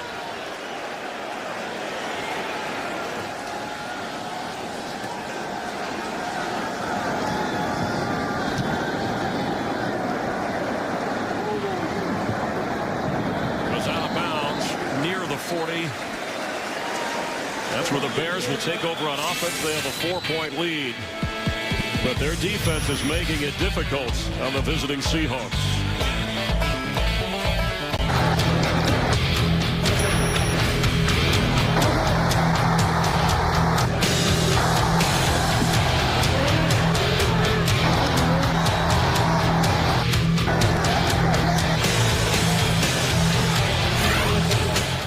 It's been a physical, as you always expect, at Soldier Field kind of game. From the 41, 1st down Bears, and Cutler sets up to throw for Brandon Marshall. He couldn't hold on. Would have been his 10th catch of this game. Cutler is just wicked how he can unload that ball from anywhere and slam it into that tight spot. Now 15 out of 24 for Cutler. The Packers have gone in front of the Vikings. It's 20-14 as they near the end of the 3rd quarter. Bear fans watching that. Next week, Chicago at Minnesota, then home with the Packers. 2nd and 10 for Tay. It'll bring up 3rd down. Excellent field position. The ball was juggled a little bit, but he held on. Yeah, the Seahawks tried to take it away at the bottom of the pile, but no call from the officials. Right, and Mike Tice, look, more success with Forte certainly here in the 2nd half running the football, and it's been that same run, the power off tackle where Roberto Garza gets out and pulls. That time Seattle sniffed it out and shut it down. 15 carries in the game for Forte. 46 yards, does have the receiving touchdown. Lexi. Yep. On 3rd and 7. Bears don't want to miss the great field position opportunity. Cutler on the move, and he gets the 1st down.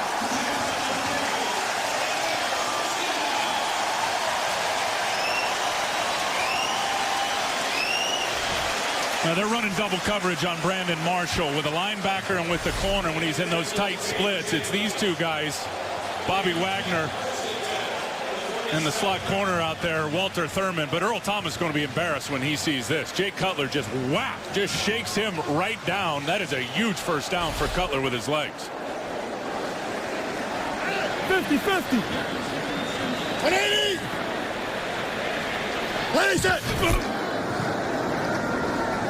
Cutler sideline throw, and that should be offensive pass interference on Marshall. And it is. Richard Sherman might have had a chance at the interception.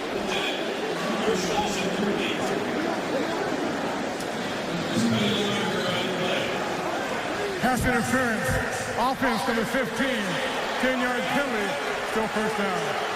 And I will say this, if you're Jay Cutler, that's why you trust Brandon Marshall. Not only that he's going to go up and get it on a decent ball, but if it's a badly thrown football and underthrown like this one, he's going to protect you and go play some defense. A smart play by Marshall. You don't want to give Seattle a takeaway here. And that's what Marshall ended up doing, playing defense. Absolutely. Remember, Richard was also Richard Sherman, a former receiver at Stanford before they moved him to corner. He always says, when I see the ball, whether I'm a receiver or a corner, I think it belongs to me. So after the penalty, come on. first and 20. Forte carries. And that will bring an end to the third quarter here at Soldier Field. The Bears trailed at the half, but a Forte touchdown catch has them in front. 14-10 as we go to the fourth quarter.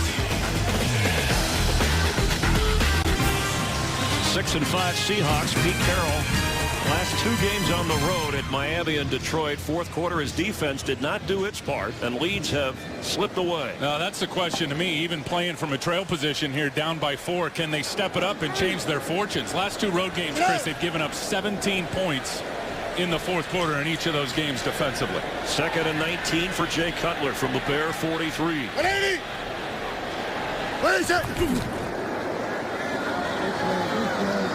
Forte underneath. Brought down at midfield. It'll bring up 3rd and about 12. And Jay Cutler, who has played well in this game, is a much better second half quarterback. And look in the fourth quarter, when you talk about a passer rating, nobody better. And in his career, he's capable and has had many comebacks, but here protecting a 4-point lead. Do not measure Jay Cutler on his touchdown to interception numbers this season, because frankly they're not very good. His impact in determining wins and losses when he's available for this team is obvious. They're going to run with Forte, and the Seahawks will force, as Alan Branch makes the tackle, a 4th down. He still didn't like the penalty call on the slide of Cutler. But setting up for the punt after the defense of the Seahawks forces a 4th down, and had it early. If you missed it in the first half, a 4th and inches, a stop on 4th down of Michael Bush that kept the Bears from getting points. The view from the punter, Adam Podlash, and Leon Washington. No fair catch, but he goes down right at the 10-yard line.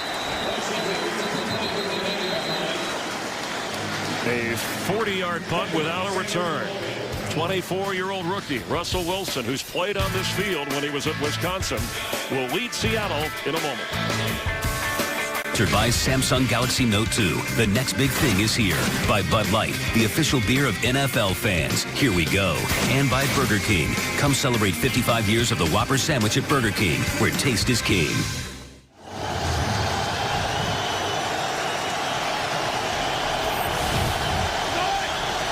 First down for Seattle from its own 10-yard line. Marshawn Lynch carries. He has the only touchdown for Seattle today. And on his 10th carry, 55 yards. Just 20 yards in the second half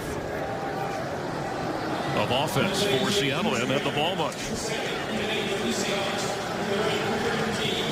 Golden Tate with 4 catches. They seem to move well when he was getting the football in the first half. Well, you said it. They haven't had it much here in the third quarter because of that penalty-aided long drive by Jay Cutler. It ended with a touchdown. Russell Wilson keeps and slides for a first down. But no flag here, not yet anyway, as he slid into a couple of Bears at the 25-yard line. Well, the Seattle sideline wanted a hit in the helmet on a defenseless player, Russell Wilson. Anytime the quarterback crosses the line of scrimmage as a runner, he's fair game anywhere on his body unless he starts his slide. You're going to see Russell Wilson run off. Now, right when he crossed the line of scrimmage, you can hit him like a running back. And it looked like he started to slide and did get hit in the helmet. Maybe the Seattle sideline had a legitimate point. After a gain of 11 on 1st and 10, Wilson is going to run again and slide again, short of the first down. Now, he doesn't mind running, as he has said before. Do you think these are by design? I don't think that was a design to run at all. I think the pass rush was so quick with those defensive linemen getting an edge and getting penetration upfield that Russell Wilson knew he had no chance in the pocket. Last week against Miami, he had an NFL rookie record of 16 consecutive completions, one short of the Warren Moon Seattle Seahawk record. 13 out of 23 today. Lynch. It'll be 3rd down. Lance Briggs has only missed 4 games in his 10-year career. Missed some practice time with the ankle, but said, I'm not missing this one. In on the stop, and it'll bring up third. They need to get to the 34, a little beyond the 34-yard line, so 3rd and 1, we'll call it.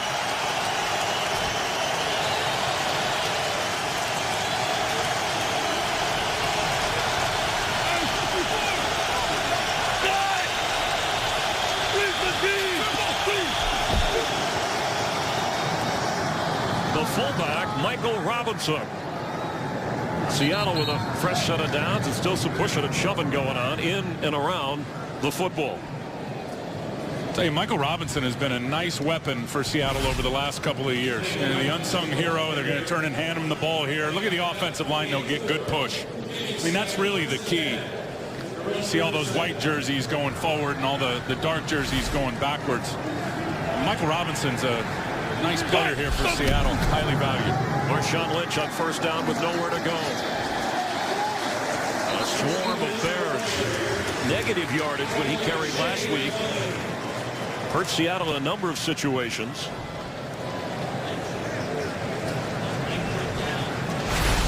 Well, they just get Marshawn Lynch going sideways. Watch the defensive front for the Bears and the push that they get. And they're all slanting that way.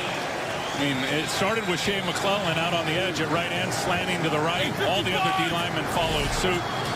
That was the defense that was figured out on the scouting report this week, having a good beat on where they were running the ball. They fake it to Lynch. Russell Wilson runs into him and has to throw near the 40. Baldwin made the catch but got drilled. And Charles Tillman delivered it. It'll be 3rd down. I think one thing about Russell Wilson as a scrambler, and he's very effective when he gets, out of the pocket and crosses the line of scrimmage. But in terms of just pure raw speed to outrun guys when he gets spilled out of the pocket, you don't see a lot of that. Terrific leap by Baldwin. And impressive that he was able to hold on after that hit. From the 40, it's 3rd and 7.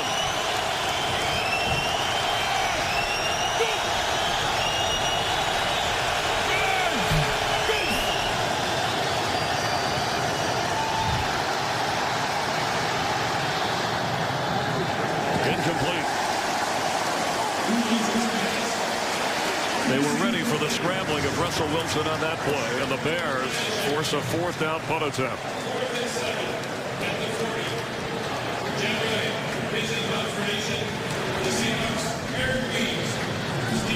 John Ryan, who's been busy and very reliable, with Eric Weems standing inside the Chicago 10.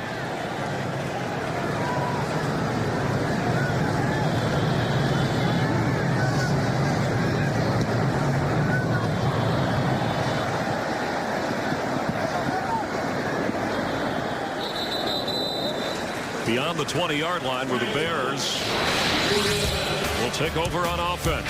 They have a 4-point lead. Their defense is making it stick. Flyers in Chicago, 8:49 to go in the 4th quarter. The Seattle defense has been unable to sack Jay Cutler. With Michael Bush in the game, Chicago 1st down. Bush gets the carry and has room. For a 1st down across the 36-yard line.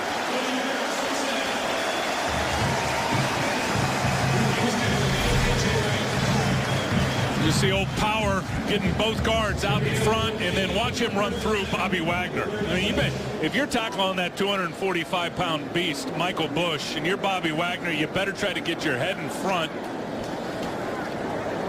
and put your body in front of him. Otherwise, he's just going to pull away from it. 54. A 15-yard gain. 180. Bush again. A healthy chunk of yardage.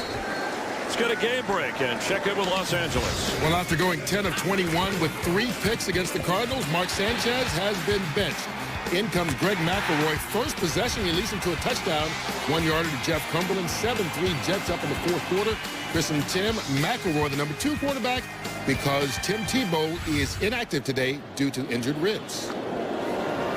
Thanks, Kurt. That's the Seahawks' next opponent. The Cardinals travel to the Pacific Northwest next Sunday on Fox. Second down, 6 Chicago. Trying to milk the clock to protect the lead. It's Bush. An extra effort. It'll be third and short. You know, Brandon Marshall having over 100 yards receiving. The Seattle secondary had not allowed a 100-yard receiver in 20 consecutive games, which was the longest streak currently in the NFL, and that has come to an end as Bush looked like he was grabbing at his chest. Michael Bush. Yeah, you know what? Brandon Marshall does it to everybody. That's really all there is to it. It's a fantastic talent. You love having Michael Bush in this situation as he just came off the field. I mean, when you need to grind it out and run the ball and chew clock with a 4-point lead, love having a big complimentary power back. Third and 1. That's Marshall in motion. And a timeout called by Jay Cutler. Bears facing a third and short here. Further. After the Bears timeout, third and inches.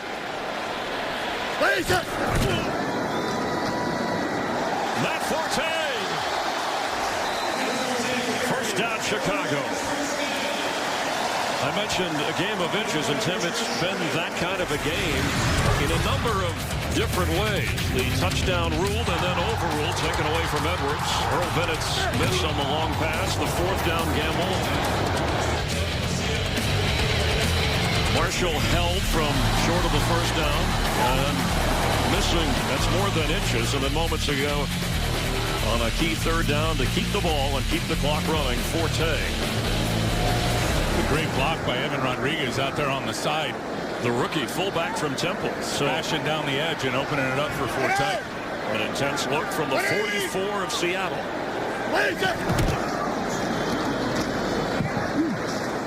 Forte carries again with the 1-2 punch. 18 carries for him. Michael Bush has had 7 in the game so far. I'll tell you, the running game success is really upticked for Mike Tice there, the offensive coordinator, and his Bears offense here in the second half. And Gabe Karimi, again, his first time he played guard, whether it was high school, college, was last week in a fill-in situation. Got the start at right guard, Edwin Williams at left guard because Chris Spencer and Lance Lewis out injured. I think Karimi's got a huge future. I really do. He hasn't been very good this year out at tackle, but I don't think his legs have been right all year, Chris, trying to come back off that big knee injury last season.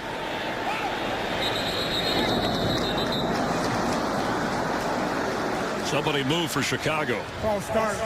Offense number 73, 5-yard penalty. Still second down. The call on Jamarcus Webb at 6'7" is hard to miss. He's massive. He's been up and down. They've given him all season long in terms of his pass protection. Now they've given him some help today with the running back chip and the tight end. But look, give these guys credit across the board. Their offensive line. Seattle has got a sack in every game this season. So far today, they barely had a sniff of Jay Cutler even trying to hit him when he's in the pocket.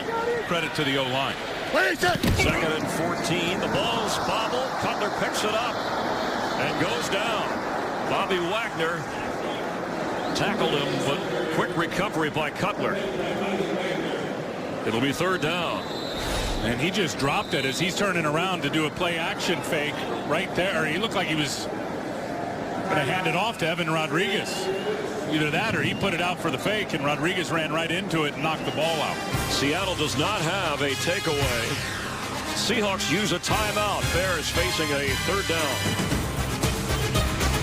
Third and 21. Seahawks can still try to get in range. Or I should say the Bears for a field goal. Instead, the Seahawks have to deal with Forte, and it'll be fourth down. Cam Chancellor came up and made the stop. Kind of a conservative call, given that Robbie Gould was hitting from 55 and longer in pregame warmups. But a 4-point lead with just over 4 minutes to go, and the Bears will line up to punt to Leon Washington.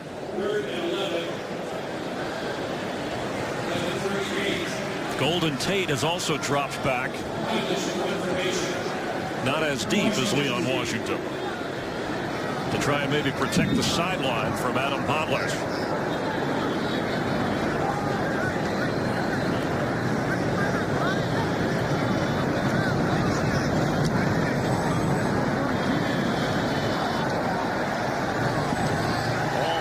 hits a bear, and well done.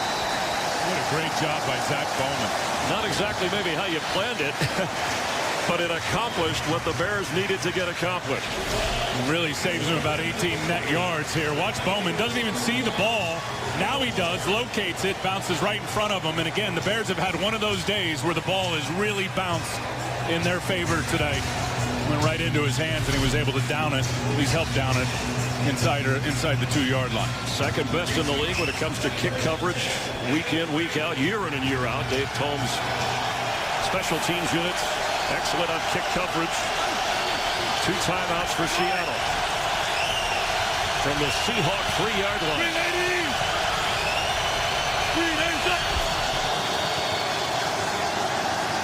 Wilson for the tight end that just missed Zach Miller. You can call Star NFL to download NFL Mobile now and get coverage of every NFL game. That's Star NFL. And get coverage of every game. Packers leading 23-14 in the fourth over Minnesota. The Rams and 49ers are tied at 10. Boy, be very careful here. If you're an offensive line, you better hard set on the line of scrimmage and not retreat. You get a holding call here or a penalty, it's going to give Chicago 2 points. If it's in the end zone. Peppers jumped. Here's a flag. Pass to an open tight end, McCoy, who is flipped in the air.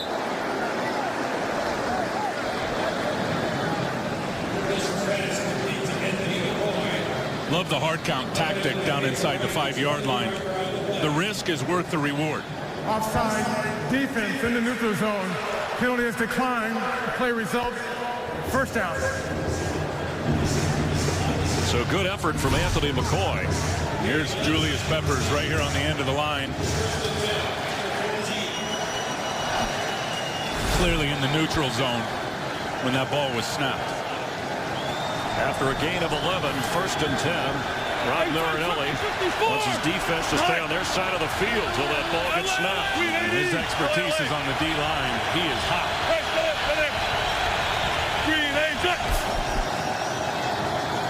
Russell Wilson with Peppers chasing to Marshawn Lynch. Ball came out at the end. Looked like Russell Wilson was trailing and picked it up. But I don't know if he was out of bounds before the ball came out. Well, here's the end of the play here with Lynch, who's already lost a fumble early in this game. Look who punched it out. Charles Tillman with the left hand punches it out. Looked like the ball hit the sideline, the white paint, before Russell Wilson picked it up. So second down 4 right at the 20-yard line. Tillman's incredible with that see ball, get ball tactic. 7 forced fumbles this year for Charles Tillman. As Marshawn Lynch has a first down, weaving his way across the 31-yard line.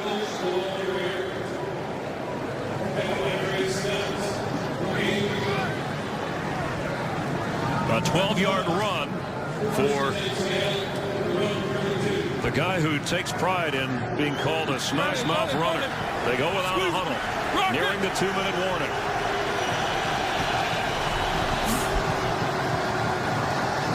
Russell Wilson floats it for Sidney Rice, and he knocks it away. And it was almost intercepted by Major Wright.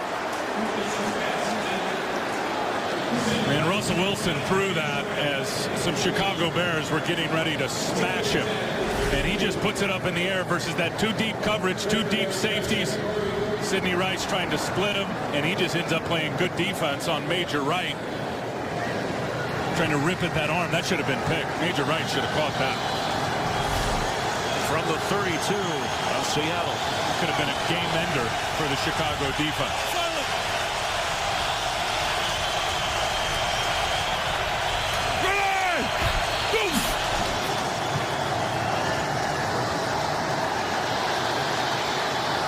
He's going to keep, and Russell Wilson got to get out of gets bounds. The first down and then spins out of bounds. An outstanding play for the rookie quarterback. And I love it because it gives him one more play before the 2-minute warning and another timeout. Very heads up and really kind of a bit of luck as the defender came up to wrap him up. He was able to get out of it and then get out of bounds. See right there, Kelvin Hayden, if he would have wrapped him and kept him in bounds, would have ended up being a big play. It's big for Seattle, a 13-yard run, just short of their own 45-yard line. Hey, 10 triple 55. Ready! Go! Russell Wilson keeps, tries to get out of bounds, and does. And that'll take us to the 2-minute warning. Both the Bears and Seahawks each have 2 timeouts. The division-leading Bears lead Seattle by 4. Seahawks are 1-5 on the road this year. Look at the margin of defeat, how close they have been away from home. They're on the ropes in Chicago. 2nd and 4 from the 49 of the Bears. Russell Wilson throws incomplete. Here comes a flag over where Sidney Rice was being covered by Charles Tillman.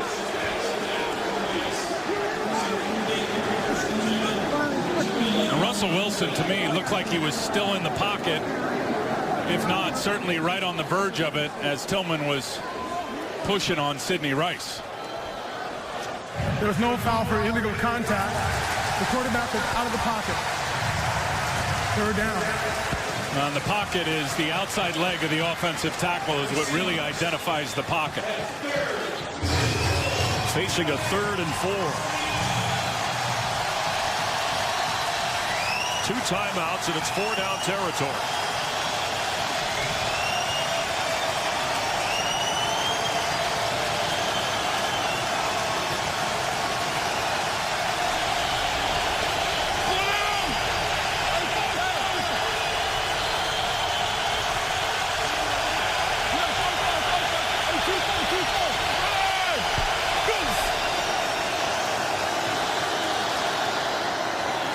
First down, Seahawks, and a flag goes down as Russell Wilson gets thrown down.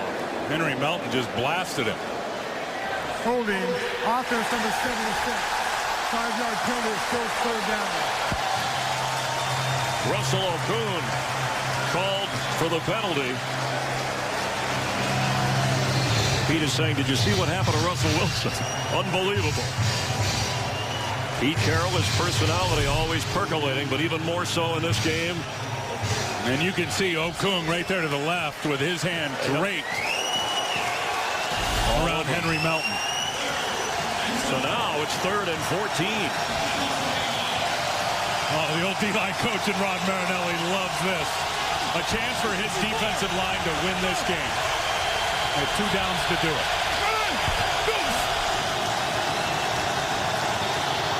Doug Baldwin has it. Knocked out short of the 1st down. Back in Chicago territory. Clock continues to run, and now a 4th down for the Seahawks with, again, 2 timeouts. They need 3.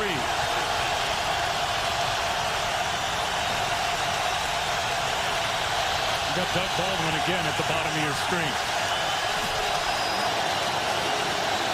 Pass caught for a 1st down by Zach Miller. A sure-handed grab. Under a minute to play. At the 41 of Chicago.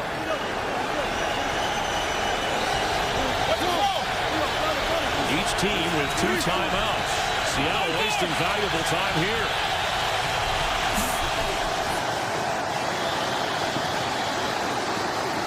On the run, Sidney Rice with a catch inside the 15 of Chicago.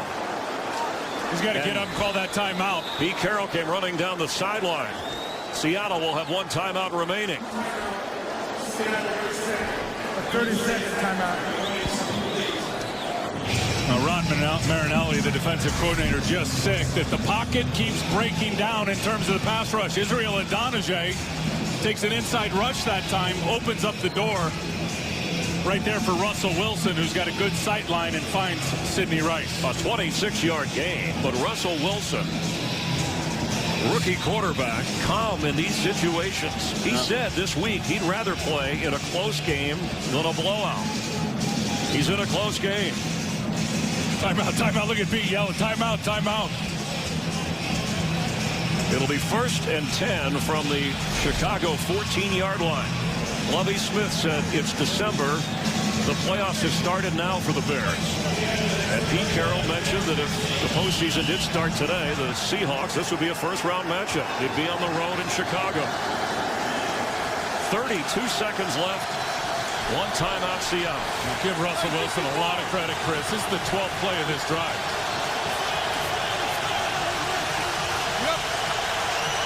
Golden Tate at the bottom of your screen. Tate has it. He's running inside the 5. He leaps. Touchdown, Seahawks.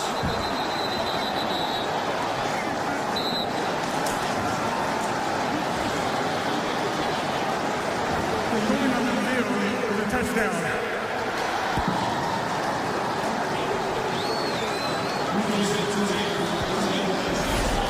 Unbelievable. He's split down to your right. You can't see him. Golden Tate, he's going to flash into your screen right there. Now it's all yards after the catch. You get a missed tackle right there by Major Wright. You get a missed tackle by Kelvin Hayden. And clearly, Golden Tate had that ball over the goal line before it came out. Ruled a touchdown The prior play. on the field. Timeout. Remember, a touchdown pass to Braylon Edwards right before the half. Ruled a touchdown, was overruled after replay.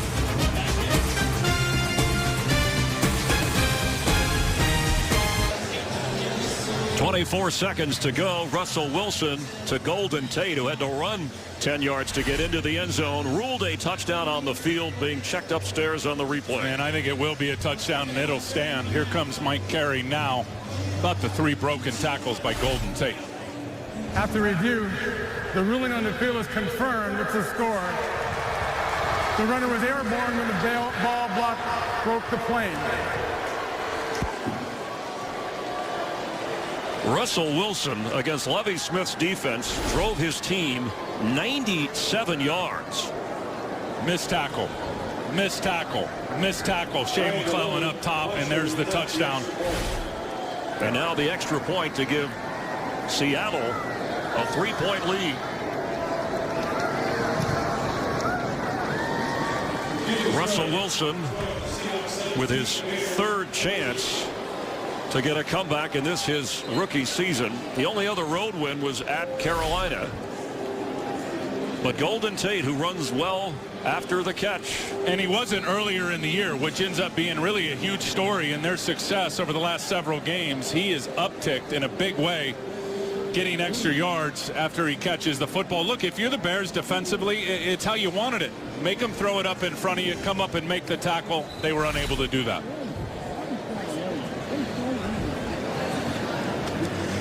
We welcome those of you that saw the Chiefs beat the Carolina Panthers with Tim Ryan, Chris Myers here in Chicago, where Golden Tate has just given Pete Carroll and the Seahawks the lead. They led early in the game, but trailed here in the second half. Russell Wilson drove his team, the rookie quarterback, 97 yards for the go-ahead touchdown. And most of it out of the pocket, which was super impressive by Russell Wilson, extending plays. And also Golden Tate, their first touchdown in the first half, he really paced that with that big catch down the sideline on Tim Jennings. 24 seconds remain. There's Jake Cutler, who's thrown 2 touchdown passes, but no Devin Hester today. Earl Bennett left at halftime with a concussion. And a record day, or near record day, I should say, Brandon Marshall with 9 catches and over 100 yards. Eric Weems back to return, as he has done for Hester. Don't forget the Lowe's postgame show after we wrap up here.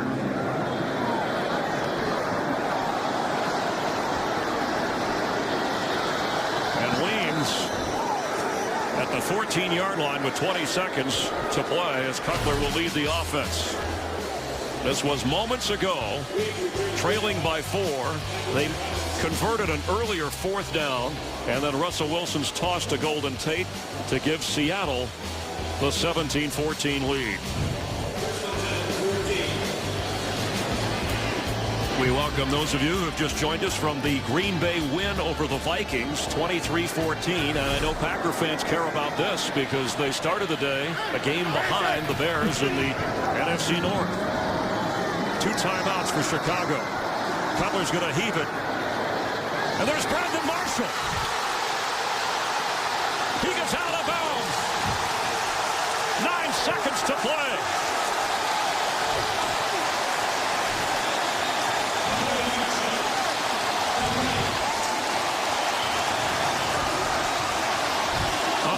66-yard pass play. Jake Cutler avoiding the rush to Brandon Marshall. How in the world do you ever let that happen if you're Seattle on defense? They never touched him going down the field, and then he just uses that big body. He just turns around and shields off the two defenders, and it looks easy. 10th catch of the game for Marshall, 165 receiving yards as Pete Carroll can only watch. 9 seconds remain. They run to Matt Forte and will use a timeout. And Robbie Gould to try a game-tying field goal. I think that is a tactical error by their defense and how they called that last one on Brandon Marshall. You got to put 2 guys, maybe 3 guys on him. You know where they're going with the football. He's their biggest weapon. It's not even close. Robbie Gould has been Mr. Reliable. This will be a 46-yard try to tie the game. If you tuned in, and some of you just joined us a little bit late, it was 14-10 Chicago, but Russell Wilson, the rookie quarterback, drove Seattle 97 yards and a touchdown pass to Golden Tate for the lead. But then Jay Cutler with 24 seconds somehow connecting with Brandon Marshall to set up the field goal try for the possible tie. Robbie Gould has had a few blocks.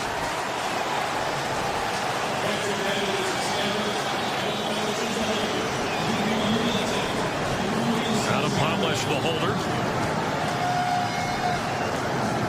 The crowd here in Chicago will tell you whether this is good or not. For the tie.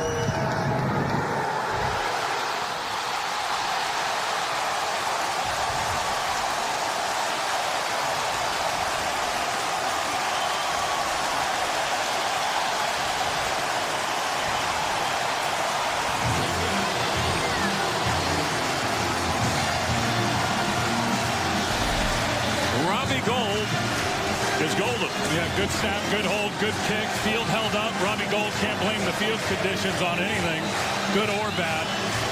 That was perfect. I tell you, I'm still in shock at how Brandon Marshall ran free as deep as he got on that defense. Give some offensive line of the Bears some credit. You know, they have really protected Jay Cutler well today, as they did on that last play. They put him in field goal position. And once again, on the road, Seattle's defense, when they needed a stop, they couldn't deliver. 10 catches, 165 yards for Brandon Marshall. There will be one sudden death overtime period with one exception. If the receiving team kicks a field goal, the kicking team will have an opportunity to possess. Fourth quarter rules are in effect. Replay is up with the booth. Each team will have 2 timeouts. For the toss, heads, tails, what's your choice? Tails, he calls. I'll let it hit the ground. Tails it is. Well, that's huge. That's huge, Okay, and considering that Chicago just really got off the field on a 12-play drive a few minutes ago. This will be the first overtime game this season for both the Bears and the Seahawks. Look, nobody ever touches him. I mean, he is all the way down the field, untouched, still untouched. Nobody ever touched him, and he came back to the ball. I just don't get it if you're Seattle defensively. Tim Ryan, Chris Myers, the NFL on Fox here in Chicago, where the Seahawks and Bears are in overtime. Just going over the rules as you heard Mike Carey, our referee, talk about the adjusted rules this year. The 1 15-minute period, and each team gets 2 timeouts. All replays controlled upstairs by the booth. Leon Washington will down it. For rookie quarterback Russell Wilson, he's 20 out of 34, including the go-ahead touchdown pass at the time. The most passes he's attempted in an NFL game is 35. Touchdown to Earl Bennett, who later left with a concussion. That followed a takeaway for Chicago. Marshawn Lynch on the ground to give Seattle the score. Matt Forte catching a touchdown pass. And then moments ago, Golden Tate into the end zone, a 97-yard drive which at the time gave the Seahawks the lead before Cutler rallied the Bears in the Robbie Gould field goal. Yeah, and with under a minute, that was a 12-play drive. You wonder how much gas the Bears have left in the tank. They're going to need that D-line rotation. And Russell Wilson keeps and slides at the 30-yard line.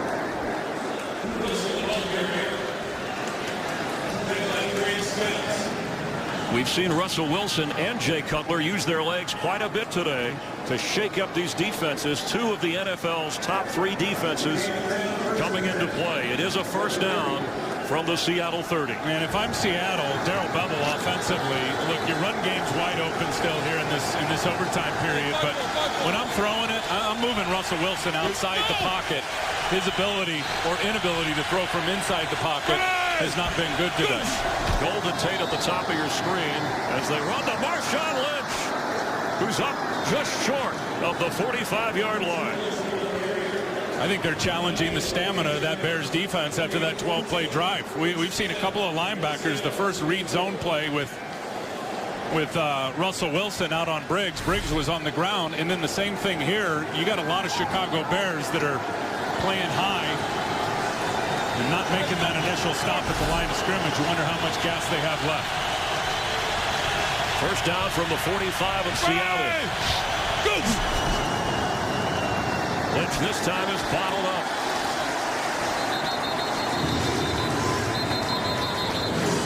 Some of those aging stars of the Chicago Bears, seems like they've been there forever. Lance Briggs, a 10-year veteran. Brian Urlacher at age 34. Julius Peppers. When I asked Brian Urlacher about how much longer he wanted to play, he said, if we win the Super Bowl, bye-bye. Otherwise, another year or two if I can still compete. Yeah, and I think he's going straight to the Hall of Fame 5 years out of the league.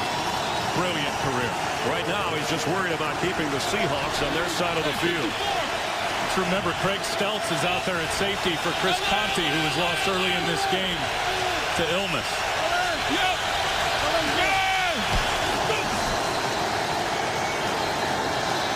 Wilson floats one incomplete. There's a flag down in the secondary. Before the snap, delay, offense, 5-yard penalty until second down. The penalty will back up the Seahawks. Lovie Smith's Bears had a 4-point fourth-quarter lead, but with 24 seconds to go, Seattle scored the go-ahead touchdown, and then Robbie Gould a game-tying field goal. We welcome those of you who have joined us. Tim Ryan, Chris Myers, Jamie Maggio down on the field. First overtime game this year for the Seahawks and the Bears. Second and 15 from the Seattle 40. We'll get it to Sidney Rice, top of your screen. If he has time, that's Michael Robinson, the fullback, who fights hard for extra yardage into Chicago territory. Remember, a field goal doesn't win it. He just ran over Tim Jennings is down, the leader in interceptions this season with 8. And a league-high 18 passes defended coming in. Now, this will be a huge loss for them and their ability to defend the pass. And Michael Robinson basically just lowers his head and lowers the boom on Tim Jennings. It'll be 3rd and 2.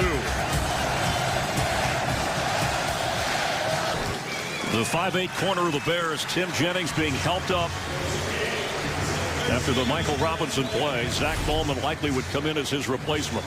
And this is just a big-time collision as Robinson lowers his head, able to pick up the extra yards. And you could see as Jennings was ejected out of that collision that right away Michael Robinson knew he was hurt and got up and was concerned at his health. And look, Zach Bowman comes in, but the caliber of player is not even close. Jennings is having an unbelievable season and has really done his part in shutting down his side of the field today as a coverage man. There's been one turnover in this game. It was an early fumble by Marshawn Lynch. 3rd and 2 in overtime. Remember, the field goal doesn't win it.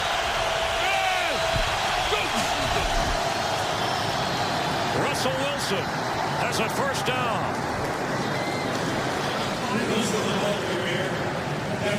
What a performance by the rookie quarterback from Wisconsin, drafted in the 3rd round, who led his team back in the final moments and now must lead his team in overtime. The Bears Came in with the division lead in the NFC North. The Packers have won already. And you can see they're tired. That Bears defensive line, they're breathing hard. It's been a long end of the game for them. Marshawn Lynch fights through a couple of tacklers. Russell Wilson through the air is 21 out of 35 with a touchdown pass, but on the ground. Well, it's just been his legs to extend plays, either as a runner or just tucking it as a thrower. Or, excuse me, tucking it in and becoming the runner. And he's been very, very effective today. The pocket hasn't held up for him. I think the thing that makes him so good is he's always challenging the line of scrimmage with the pump fake like he's going to throw it, which holds defenders back and buys them time. Second down, 7. Hesitation there, but Lynch takes it from Russell Wilson. It was almost as if he didn't want to give it to him. Look at Nate Collins and all those Bears trying to rip that football out. For those of you tuning in around the country, here in Chicago, we welcome you with Tim Ryan and Chris Myers. Look at all the hands on the hips for those Bears defenders. Even Urlacher standing right in the middle. I mean, that's the classic sign if that heart rate's up to about 180. Look at all of them. On third down and 4.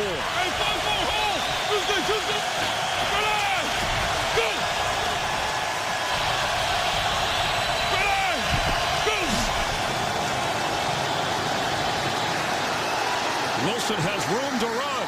And again, on first down and in field goal range as he goes out of bounds. The Seahawks won the coin toss for overtime. They've had the ball nearly 5 minutes. Yeah, and again, I mean, obviously their ambition already in field goal range is to score a touchdown. They score a touchdown, this game's over. And I love all the edge plays. Russell Wilson making plays with his legs, going one way, turning back and going the other, making all those Bears change directions and just don't have a lot left in their legs. 70 chase mode. Excuse me, Tim. 70 yards rushing for Russell Wilson after the 12-yard pickup. Marshawn Lynch has run for 89 yards with a touchdown.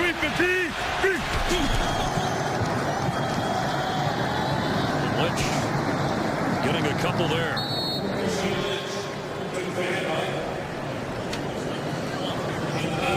Russell Wilson has equaled his NFL high of 35 pass attempts. He's completed 21. One road win at Carolina, but Seattle 1-5 on the road this year. I'll tell you what's amazing, and all 8 of his interceptions have come on the road. He has none in this football game. But he was the highest rated quarterback through the month of November, and every week this rookie third-round pick gets better and more polished. Marshawn Lynch met hard at the 25 and knocked backward. Henry Melton with the tackle. And Shea McClellan really played it well also, the right end. And they have him on an inside stunt. He and Henry Melton on that stunt together, both shot inside. Russell Wilson should have kept that one.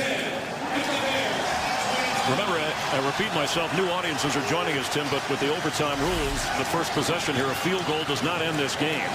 So the Seahawks have to be thinking we'd love to get a touchdown and just put an end to it. But you don't want to lose field position on third down.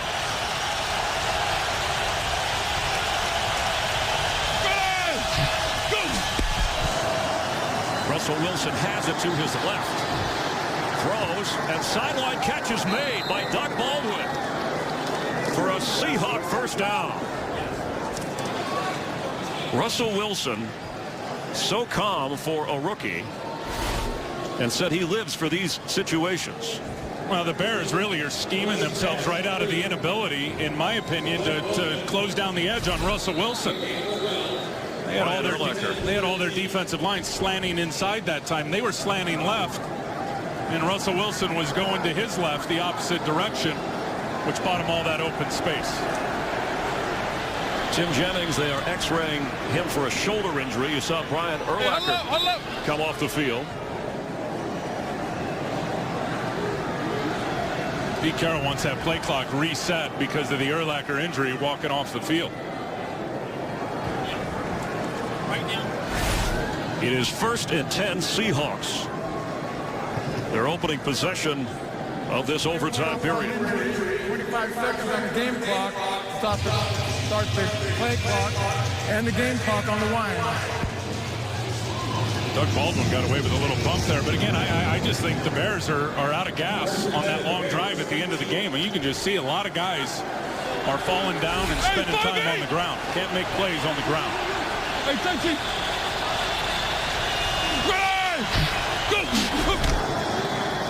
Russell Wilson throws. Sidney Rice. Game over.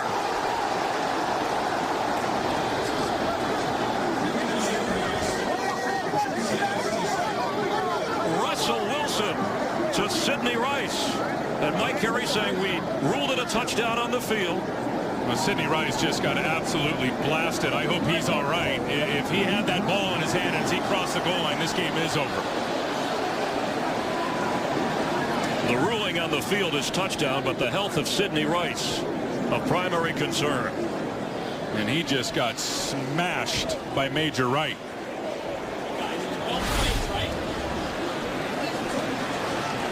You see it right at the top of your screen. There it is. Now as he turns to get over the goal line. The runner was diving for the goal line, broke the plane in the end zone for a score before the ball came loose. And it sure looked like it there that the ball was over the plane before the Major Wright hit knocked it out. This will be the defining look right here. And you can see the official. It's a tough call, but he steps in and has his arms up for touchdown. Yeah, that ball's over the plane. Touchdown. This game's over. A 12-play, 80-yard drive. Sidney Rice being helped from the field. And Wilson from 13 yards out. I'll tell you, there is something special about Russell Wilson. And the belief in him and his belief in himself is we see it every week. He's better and better. It's the year of the rookie quarterback with Robert Griffin III and Luck and Tannehill. But in the third round, Russell Wilson, a 97-yard drive to take the lead. And now this for the overtime touchdown.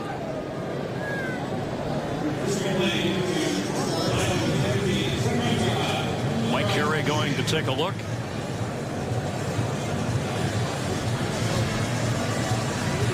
I tell you, I really believe winning the coin toss going into overtime was such a huge factor after that 12-play drive, really in the that finished in the last minute of the game with a Seattle touchdown.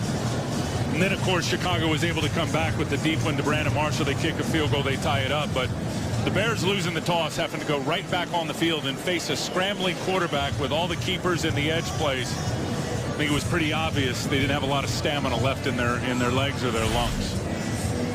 Third straight year for non-division opponents here that the Bears have played host to the Seahawks. And Seattle, if this touchdown stands, will win all three. Fourth straight year they've played each other. Fourth different starting quarterback for the Seattle Seahawks. But this is how rookies make a name for themselves.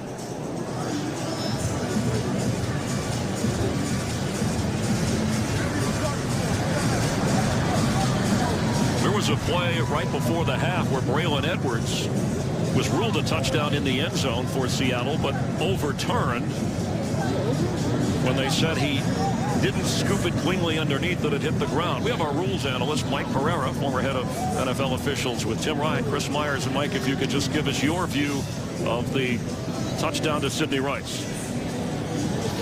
Well, let me tell you what they're looking at. I mean, there's obviously this is a play that decides the game, and it is a scoring play, so they're going to look at it just to confirm.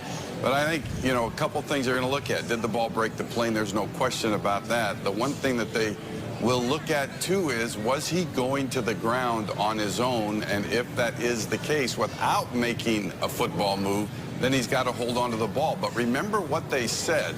It was ruled that he completed the catch and then dove to the end zone before the ball came loose. So what you've got to do is prove that that's not the case. After review, the ruling on the field stands. The score, the game is over. Touchdown, Russell Wilson to Sidney Rice. The Seahawks win on the road here in Chicago.